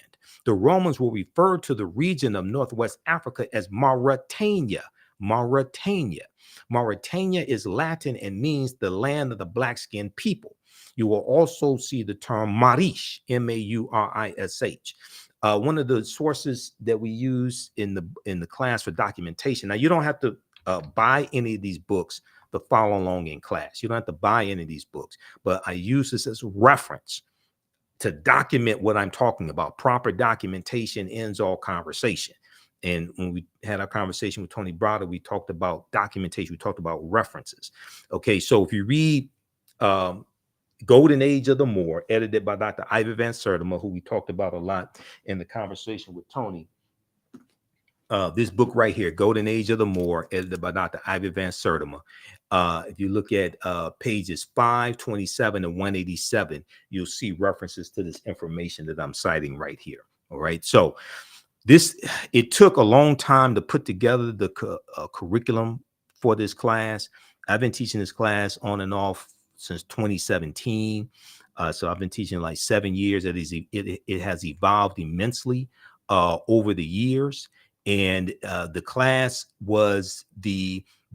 evolved from a 4.5-hour lecture that I gave in 2014 called Understanding the Transatlantic Slave Trade, what they didn't teach you in school. And that lecture was the culmination of about 7 years of research. So in the class, we deal with the 800-year occupation of Europe by the Africans known as the Moors. This information, this class also, I would say, is PG-13. You can use this with your children. And once again, once you register for the class, your access to the course does not end when the course ends. So a year from now, 2 years from now, you can go back and watch the entire class. Is on demand, so you'll have full access to it. We look at shocking archaeological discoveries that are causing experts to rethink everything. We look at how insurance companies took out insurance policies on slave ships and enslaved Africans on the plantations. We look at Freemasonry, America and the Founding Fathers, origins of the term America and Africa. We look at what is the transatlantic slave trade? What were some of the events that led up to the transatlantic slave trade starting? What role did Christopher Columbus play? A lot of people want to avoid talking about Christopher Columbus. You have to talk about Columbus because Columbus is central to the expansion of the transatlantic slave trade. He wasn't the only person, but Columbus is critical in understanding the expansion of the transatlantic slave trade and where he went on his 4 voyages. Okay. When did Africans first come to the U.S. as enslaved African people? We'll deal with that as well, because this was before 1619. And even in 1619, most of what we know about August 20, 1619 is incorrect, because codified slave laws did not exist in the 13 colonies in 1619. Those Africans are put into a form of indentured servitude, and they're released after something like about 5 to 7 years. Okay, codified slave laws first come to the colony of Maryland in 1641. Okay, this article right here. So when you see me like on Roland Martin Unfiltered, and you see me on Faraji's show, The Culture, on Roland Martin's network, the Black Star Network, and you see me break down this history, the reason why I'm able to do this is because of the extensive research that I do. Okay, this ain't a game. And as Tony said, like, I got 2 huge stacks of articles. This is half of 1 stack of the articles I had next to me. So I have like thousands of articles printed up here in the office. This is continuous research. This is not a game. All right.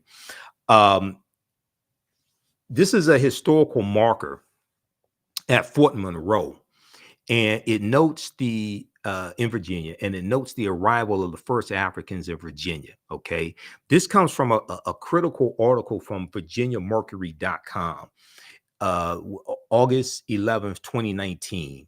The name of this article is "Much of what we've been told about Virginia's 1619 first Africans is wrong." Much of what we've been told about Virginia's 1619 first Africans is wrong.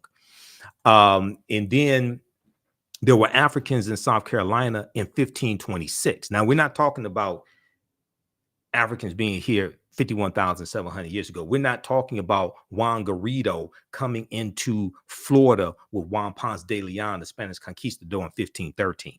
Okay, if you just look at these Africans, there's about 100 of them taken into the South Carolina, Georgia area by the Spanish in 1526, because the Spanish were here before the English come here. Okay, and we know the Spanish were the second ones involved in the transatlantic slave trade, right behind the Portuguese. And when you look at Spain and Portugal, they're right next to each other. So this is why they get, and Spain and Portugal are right above Morocco. So when we have the Moors going into Europe, this is why Spain and Portugal gets the brunt of that, because of where they are located geographically above Morocco. And when the Moors go in 711 AD, it's referred to as the Iberian Peninsula. We know they're going to defeat the Vandals and the Visigoths, and they're going to settle in the southern portion of what we today call Spain. And the Moors refer to it as Al-Andalus, which basically means to walk in a spiritual path or walk in a spiritual light. Okay, so when we look at this history is so fascinating. And the reason why this history is so important is because what you do for yourself, what you do to yourself, and what you allow other people to do to you and get away with is based upon what you think about yourself. What you think about yourself is based upon what you have been taught about yourself. What you've been taught about yourself is based upon everything you've read, heard, and seen about yourself. Okay, your thoughts create feelings, your feelings create actions and behaviors, your actions and behaviors create results. So before 1619, there was 1526, the mystery of the first enslaved Africans in what became the United States. So this is an excellent article from the Washington Post, WashingtonPost.com, September 7th, 2019. Spanish explorers brought 100 African slaves to a doomed settlement in South Carolina or Georgia. Within weeks, the subjugated revolted, then vanished. And it's believed they went to go live with Native Americans who were here, and which is kind of a tricky term, because you're going to have Africans intermixing with Asians. Asians come here around 3000 BC, and their offspring are who we call Native Americans. But we also look at in this class, did Africans sell themselves into slavery? We look at that complicated history. A good source on that is Dr. Sylvian Diof's book, Fighting the Slave Trade, West African Strategies. So there's so much information in this 12-week online course. So visit our website, theafricanhistorynetwork.com, theafricanhistorynetwork.com. You can register for it today. And like I said, you can use this information with the children also. There was something I was going to get to quickly here, and I'll give you information on the second class that I teach as well. The second one deals with history that directly impacts what's going on right now. Okay. So we have this here, and we talk about Tariq ibn Ziyad in 711 AD. Oh, Christopher Columbus. Okay. So I showed you the slide when we were talking about when we were speaking with Tony Browder, because he mentioned Christopher Columbus. Columbus never came to the land that we call the United States of America. Okay. It's important to look at where Columbus goes on his 4 voyages. The closest Columbus came to this land is Cuba, which is 90 miles away. All right. So when we look at his first voyage, now there's a direct connection also, because Columbus set sail August 3rd, 1492, and it took him about 7 years to convince King Ferdinand and Queen Isabella to finance his voyages. Now, the African Moors lose control of their last stronghold, which is Granada, January 2nd, 1492, in the Moorish Granada, the Spanish Granada Wars. Okay, August 2nd, 1492, the Spanish expelled the Sephardim, the Sephardic Jews, out of Spain. And then August 3rd, 1492, Columbus set sail. So he set sail on the Nina de Pinta and Santa Maria. He lands in the Bahamas, which he called San Salvador, which means Saint Savior. Then he became a devil to the people on October 12th, 1492. So this is why some people who still celebrate Columbus Day, they still recognize October 12th, 1492, when he landed in the Caribbean. The first place he landed was the Bahamas. He also goes on his first voyage into Cuba, conquers Cuba and Hispaniola, La Isla Española, which means the Spanish island. That Spanish phrase is anglicized to Hispaniola. The western third of the portion of Hispaniola is where the Spanish colony of Santo Domingo was, and then the French take over.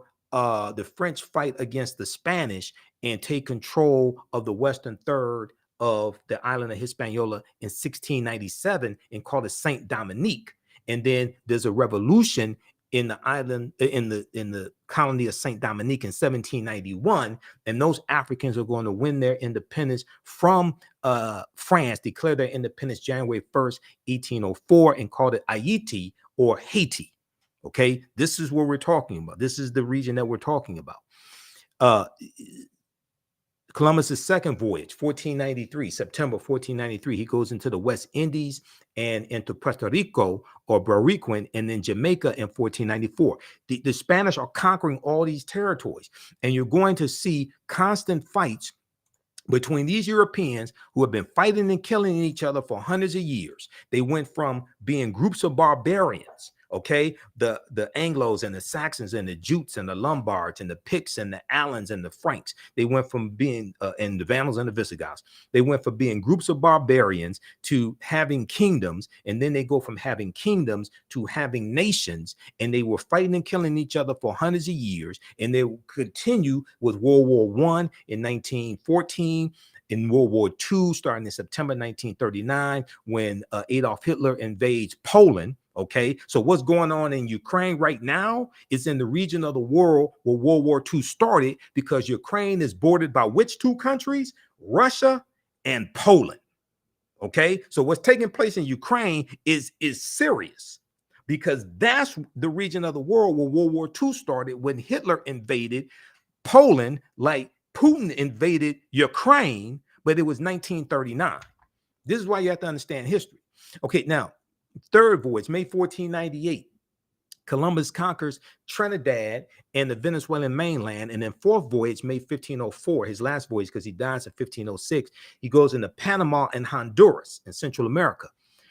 These island nations have never recovered from what happened to them over 500 years ago. These island nations have never recovered from what happened to them 500 years ago.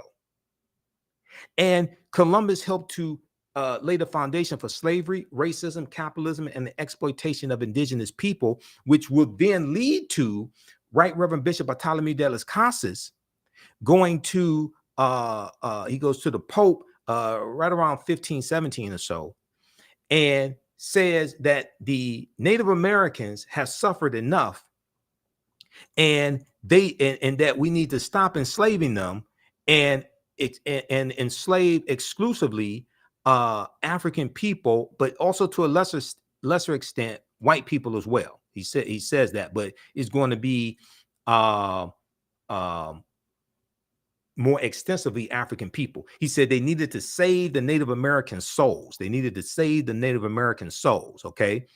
Slavery comes to the New World. African slaves were first brought to the New World shortly after its conquering by Christopher Columbus. Legend has it that one slave was included in his original crew, and they could be found on Hispaniola, site of present-day Haiti, as early as 1501. Upon his arrival in the Bahamas, and he arrives in the Bahamas, like I said, October 12th, 1492. Columbus himself captured 7 of the natives. Columbus himself captured 7 of the natives for their education, quote unquote education, he said, on his return to Spain. However, the slave trade proper, what's known as the slave trade proper, only began in 1518 when the first African cargo direct from Africa landed in the West Indies. So this deals with the Asiento de Negros, signed into law by King Charles V in August of 1518, which gave a license to slave trading nations and slave traders to provide Spanish colonies with African slaves. This drastically expands the transatlantic slave trade, the Asiento de Negros. August 1518, signed into law by Spanish King Charles V, sometimes called King Charles I. The importation of African slaves to work in the Americas was the inspiration of the Spanish Bishop Bartholomew de las Casas, whose support of African slavery was motivated by humanitarian concerns. Bartholomew de las Casas argued that the enslavement of Africans and even some whites, proving that in the early period, slavery did not operate according to exclusive racial demarcations, would save the indigenous Amerindian or American Indian or Native American populations, which were not only dying out, but engaging in large-scale revolts and rebellions. Okay, large-scale resistance as they opposed their excessively harsh conditions. As a result, King Charles V, King of Spain, agreed to the Asiento de Negros, or slave trading licenses of 1518, which later represented the most coveted prize in European wars, as it gave to those who possessed it a monopoly in slave trafficking. Well, Bartholomew de las Casas traveled with Christopher Columbus on some of his voyages, and he kept a diary, okay? And his diary was turned into at least 2 books. I read 2 of his books when I was in college, okay? Like Tears of the Indians or Tears of the Indies, something like that.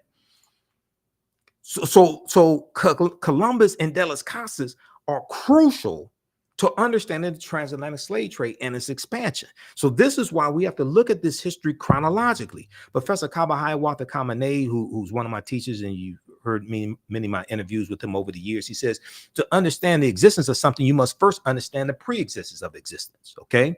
All right, so if you like this type of information, you can register for this online course now. You can start watching it immediately, okay?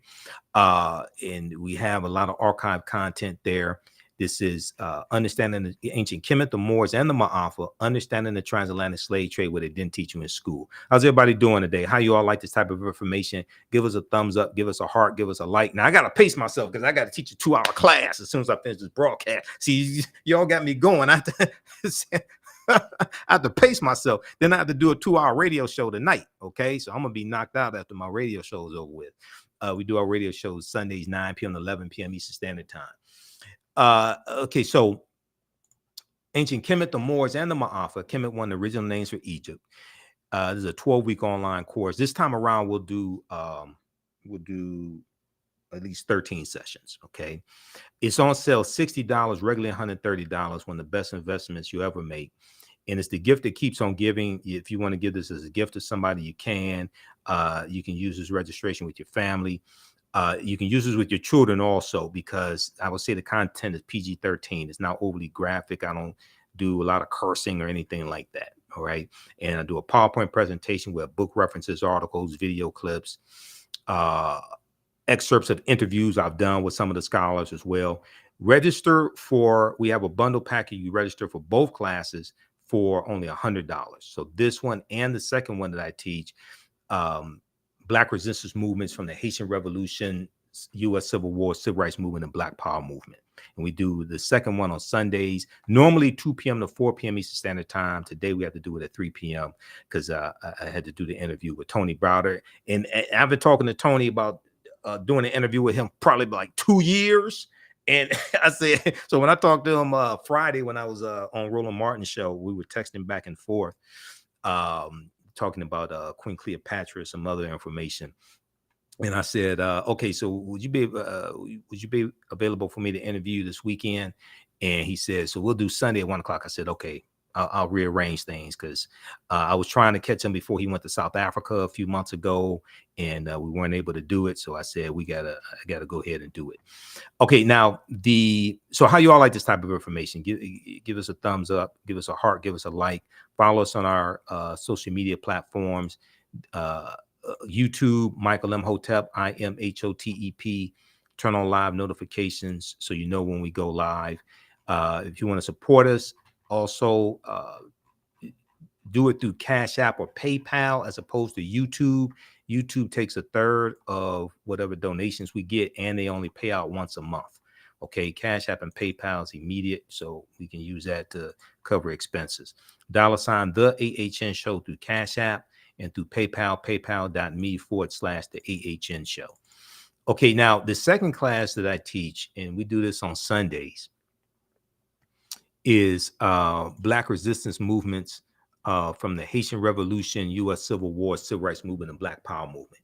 So I put this class together in October 2021. That was the first time I taught this class. And the reason why I had to put this class together is because I had so much information that I wanted to cover as an extension of the first class to really understand this history that happened from 1800 to 1968. I didn't have enough time in understanding the transatlantic slave trade to cover this information like it should be covered. So I had to create this second class so we can go through and look in depth at this history chronologically from 1800 to 1968, 1970. Okay. So, and we see that this history puts us directly on a trajectory to where we are today. All right. Now, when we talk about the voter suppression tactics that are taking place in these former Confederate states, when we look at the political violence that's taking place as well, we see this is reminiscent of the Reconstruction era. Okay, this is reminiscent of the Reconstruction era, 1865 to 1877. Okay, so I'm going to show you two quick references here, and then we have to get out of here because I got to teach a class also, and I'm going to have to take a nap sometime today because I got to get ready for the show tonight as well. And if there are other people that you want me to interview, email me through the website, theafricanhistorynetwork.com, or email me at ahnshow@theafricanhistorynetwork.com. If the other people you want me to interview are the scholars, email me. Also, if you want to advertise with the African History Network, email us as well. Our current promotion is buy 1 month, get 1 month free. And we have the information on the homepage of our website as well. So African-American business owners, you can advertise with the African History Network. We have 3 different ad packages for you to help you as well. Email us through the website or at ahnshow@theafricanhistorynetwork.com, whether you have a brick or mortar store or a e-commerce store. Okay. So if we look at this, so the second class here. And let me pull this up here. Okay, Black resistance movements. All right. So, introduction to this class. In the aftermath of the January 6, 2021 insurrection at the U.S. Capitol building, and we know African American men participated in building the U.S. Capitol building. Many leading historians drew parallels between the violence that we saw January 6, 2021, and the period of political revolution. Drew parallels between the violence that we saw January 6, 2021, and the Reconstruction era. Reconstruction is 1865 to 1877.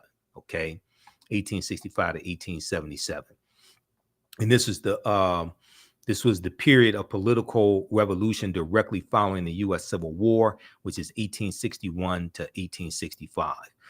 So this 12-week online course that I teach and developed the curriculum for analyzes U.S. history primarily from the African-American perspective, beginning in the period looking at 1800 to 1856, 1865, leading up to the Civil War and the end of the Civil War and the ratification of the 13th Amendment, December 6, 1865, when Georgia ratifies the 13th Amendment.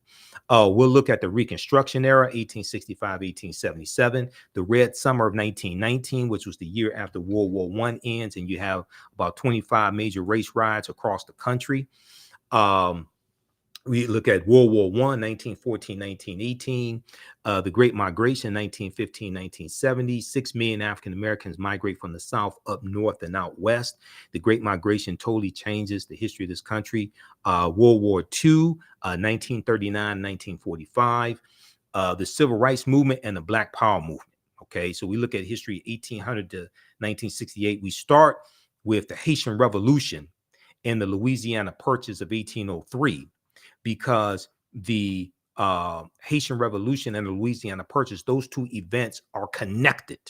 Napoleon Bonaparte, and we know Napoleon conquers Egypt in 1798.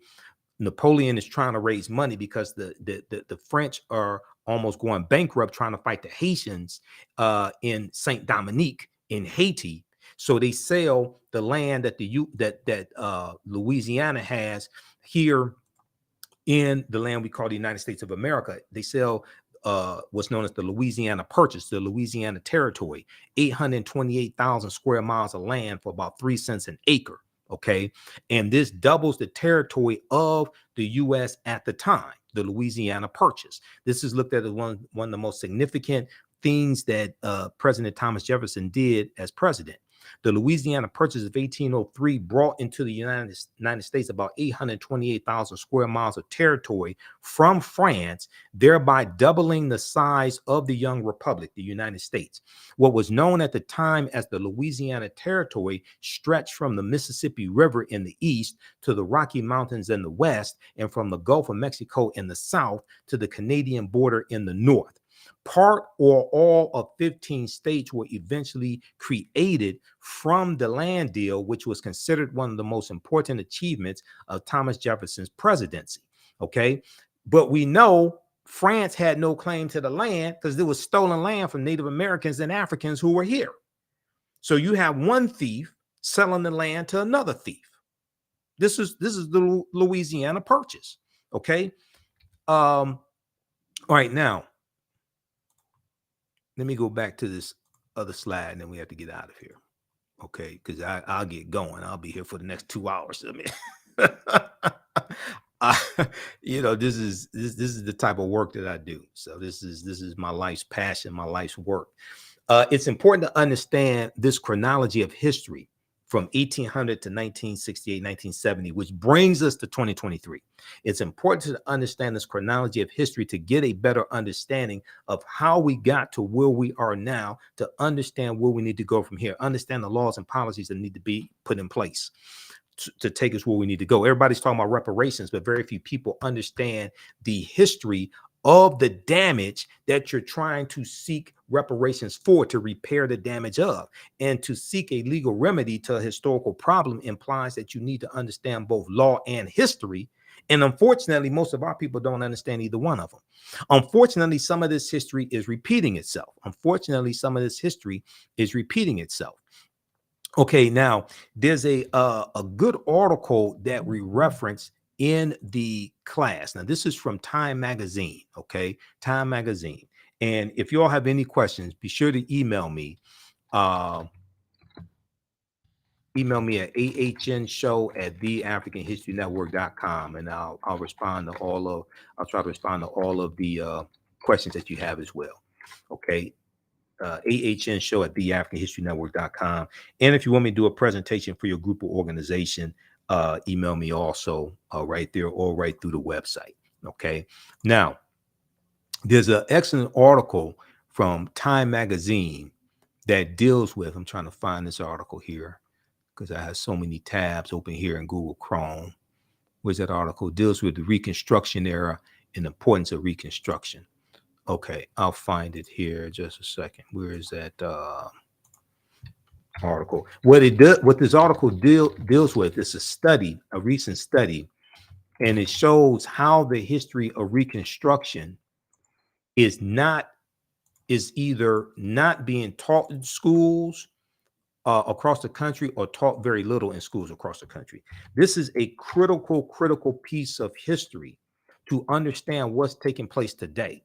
So when we seek remedies for our problems, when we seek laws and policies that are beneficial to African Americans, okay, we're oftentimes dealing with people who are ignorant of history, especially if they're Republican. We're oftentimes dealing with people who are ignorant of history, especially if they are Republicans. And politics is the legal distribution of scarce wealth, power, and resources, and the writing of laws, statutes, ordinances, amendments, and treaties, their adoption, interpretation, and enforcement. Politics impacts every aspect of our lives, from the water we drink to the food we eat to the air we breathe, environmental issues, economic issues. Everybody that wants to talk about, well, we don't need to vote. We just need to do like the Asians do. We just going to do economic empowerment. Asians vote too, fool. That means your ass don't do research. Asians vote also. 1, 2, your economy is shaped by politics. Your economy is shaped by laws and policies. In my degrees in business administration, I understand this better than most people. A new report finds that 45 states are failing to teach students about the period that shaped race relations after the Civil War. Now, this is an article from time.com, Time Magazine. This article came out January 12, 2022, okay, by Olivia Waxman. Now, in the aftermath of the insurrection a year ago at the U.S. Capitol, okay, January 6, 2021, many leading historians drew parallels between the violence and the Reconstruction era. The violence and the Reconstruction era, the period of political revolution directly following the American Civil War. Eric Foner is one of the top scholars on the history of the Reconstruction era. Okay, so when you study this history, you'll read about Eric Foner. Okay, let's continue, and you'll see him quoted all throughout numerous articles dealing with this history. Eric Foner said the events we saw, referring to January 6, 2021, reminded me very much of the Reconstruction era and the overthrow of Reconstruction, the Reconstruction era and the overthrow of Reconstruction, which was often accompanied or accomplished, I should say, by violent assaults on elected officials, Now, Eric Foner is a Pulitzer Prize winning historian and author of Reconstruction, America's Unfinished Revolution, 1863 to 1877. He said this in an interview with the New Yorker published a week after the January 6, 2021 insurrection. Now, scholars and historians say studying the aftermath of the Civil War, which was 1861, 1865, so they're talking about the Reconstruction era, 1865 to 1877. Studying the aftermath of the Civil War can help put in context many of the most seminal events in the U.S. in recent years, from the brutal murder of George Floyd by police May 25th, 2020 in Minneapolis, Minnesota, to the voter suppression laws enacted after African-American voters played a big role in helping Joe Biden and Kamala Harris be elected president and vice president in 2020. Okay, now, but despite the timeliness of the era in today's climate, many students in American schools will not get a full education on Reconstruction until they go to college, but most of them are not going to go to college. And your understanding of history is directly related to your understanding of politics. Your understanding of politics is directly related to your understanding of history. Now, in social studies standards for 45 out of 50 states and the District of Columbia, discussion of Reconstruction is either partial or non-existent.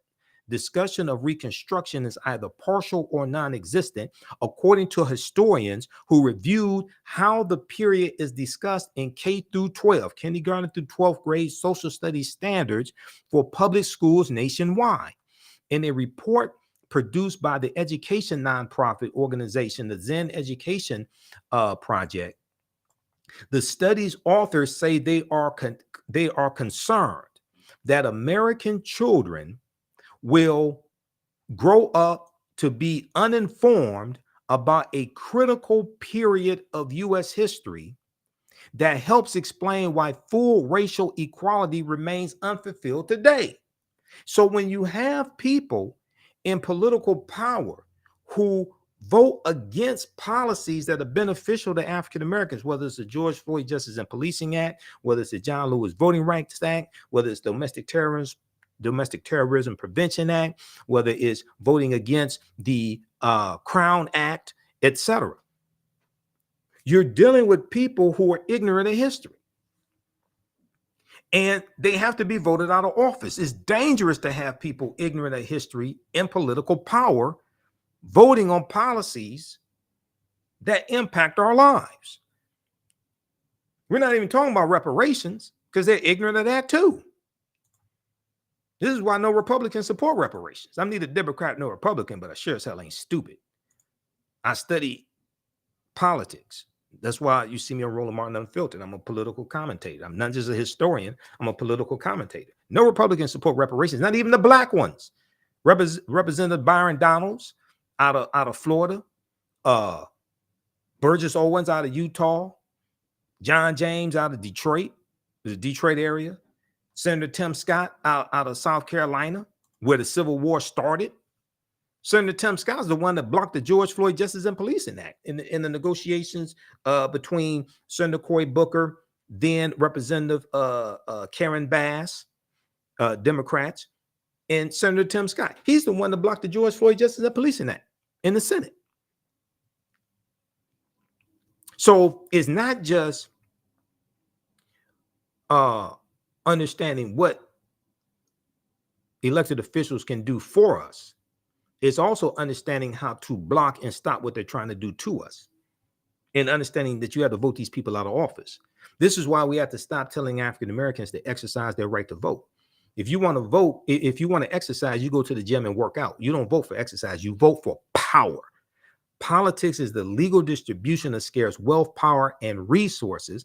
Power and the writing of laws, statutes, ordinances, amendments, and treaties, their adoption, interpretation, and enforcement. You vote for power. You vote for power to get laws and policies put in place that are beneficial to you, your family, your community, your people. What's good for African Americans, generally speaking, is good for America. Okay? We have to stop telling our people to vote for exercise. You vote for power. When your goal changes, then the strategy that has to be put in place to achieve the goal will change. And then you get the desired result. As long as people think they're just voting for exercise, you can vote for anybody for exercise. You're not voting for Fannie Lou Hamer or Dr. King. Yes, we stand on their shoulders. Yes, we need to understand their history.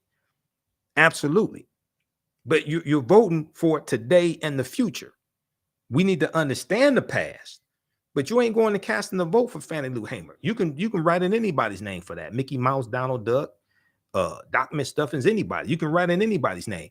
But see, when you vote with purpose to understand power acquisition and the utilization of power, then you realize that if you are just voting for exercise, you can be putting somebody into elected office who is working to dismantle the legacy and the work of Dr. King and Fannie Lou Hamer and John Lewis and Hosea Williams and Septima Clark, okay, and Rosa Parks. When you just voting for exercise, but not for power acquisition. So voting for power is a message that has largely not been communicated to the African-American community. Your thoughts create feelings, your feelings create actions and behaviors, your actions and behaviors create results. So that concept has to be disseminated. Why? Because whatever is disseminated becomes imitated. All right, look, we got to get out of here. Register for these online classes that I teach.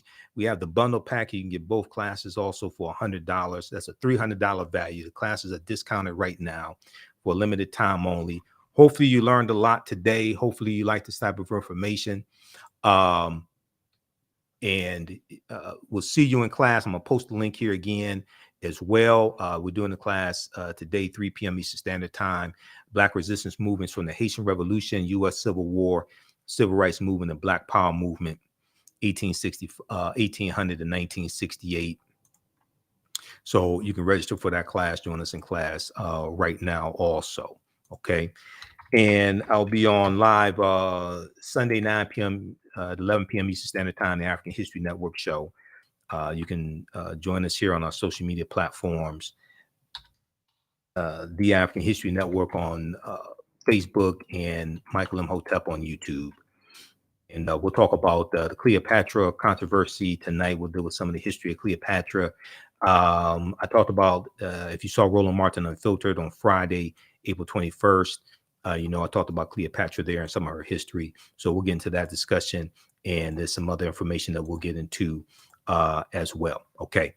You can support us, $ the AHN show through Cash App and through PayPal, paypal.me/the AHN show. Remember, right knowledge corrects wrong behaviors, not over till we win. Wakanda forever. And we'll talk to you next time. Peace.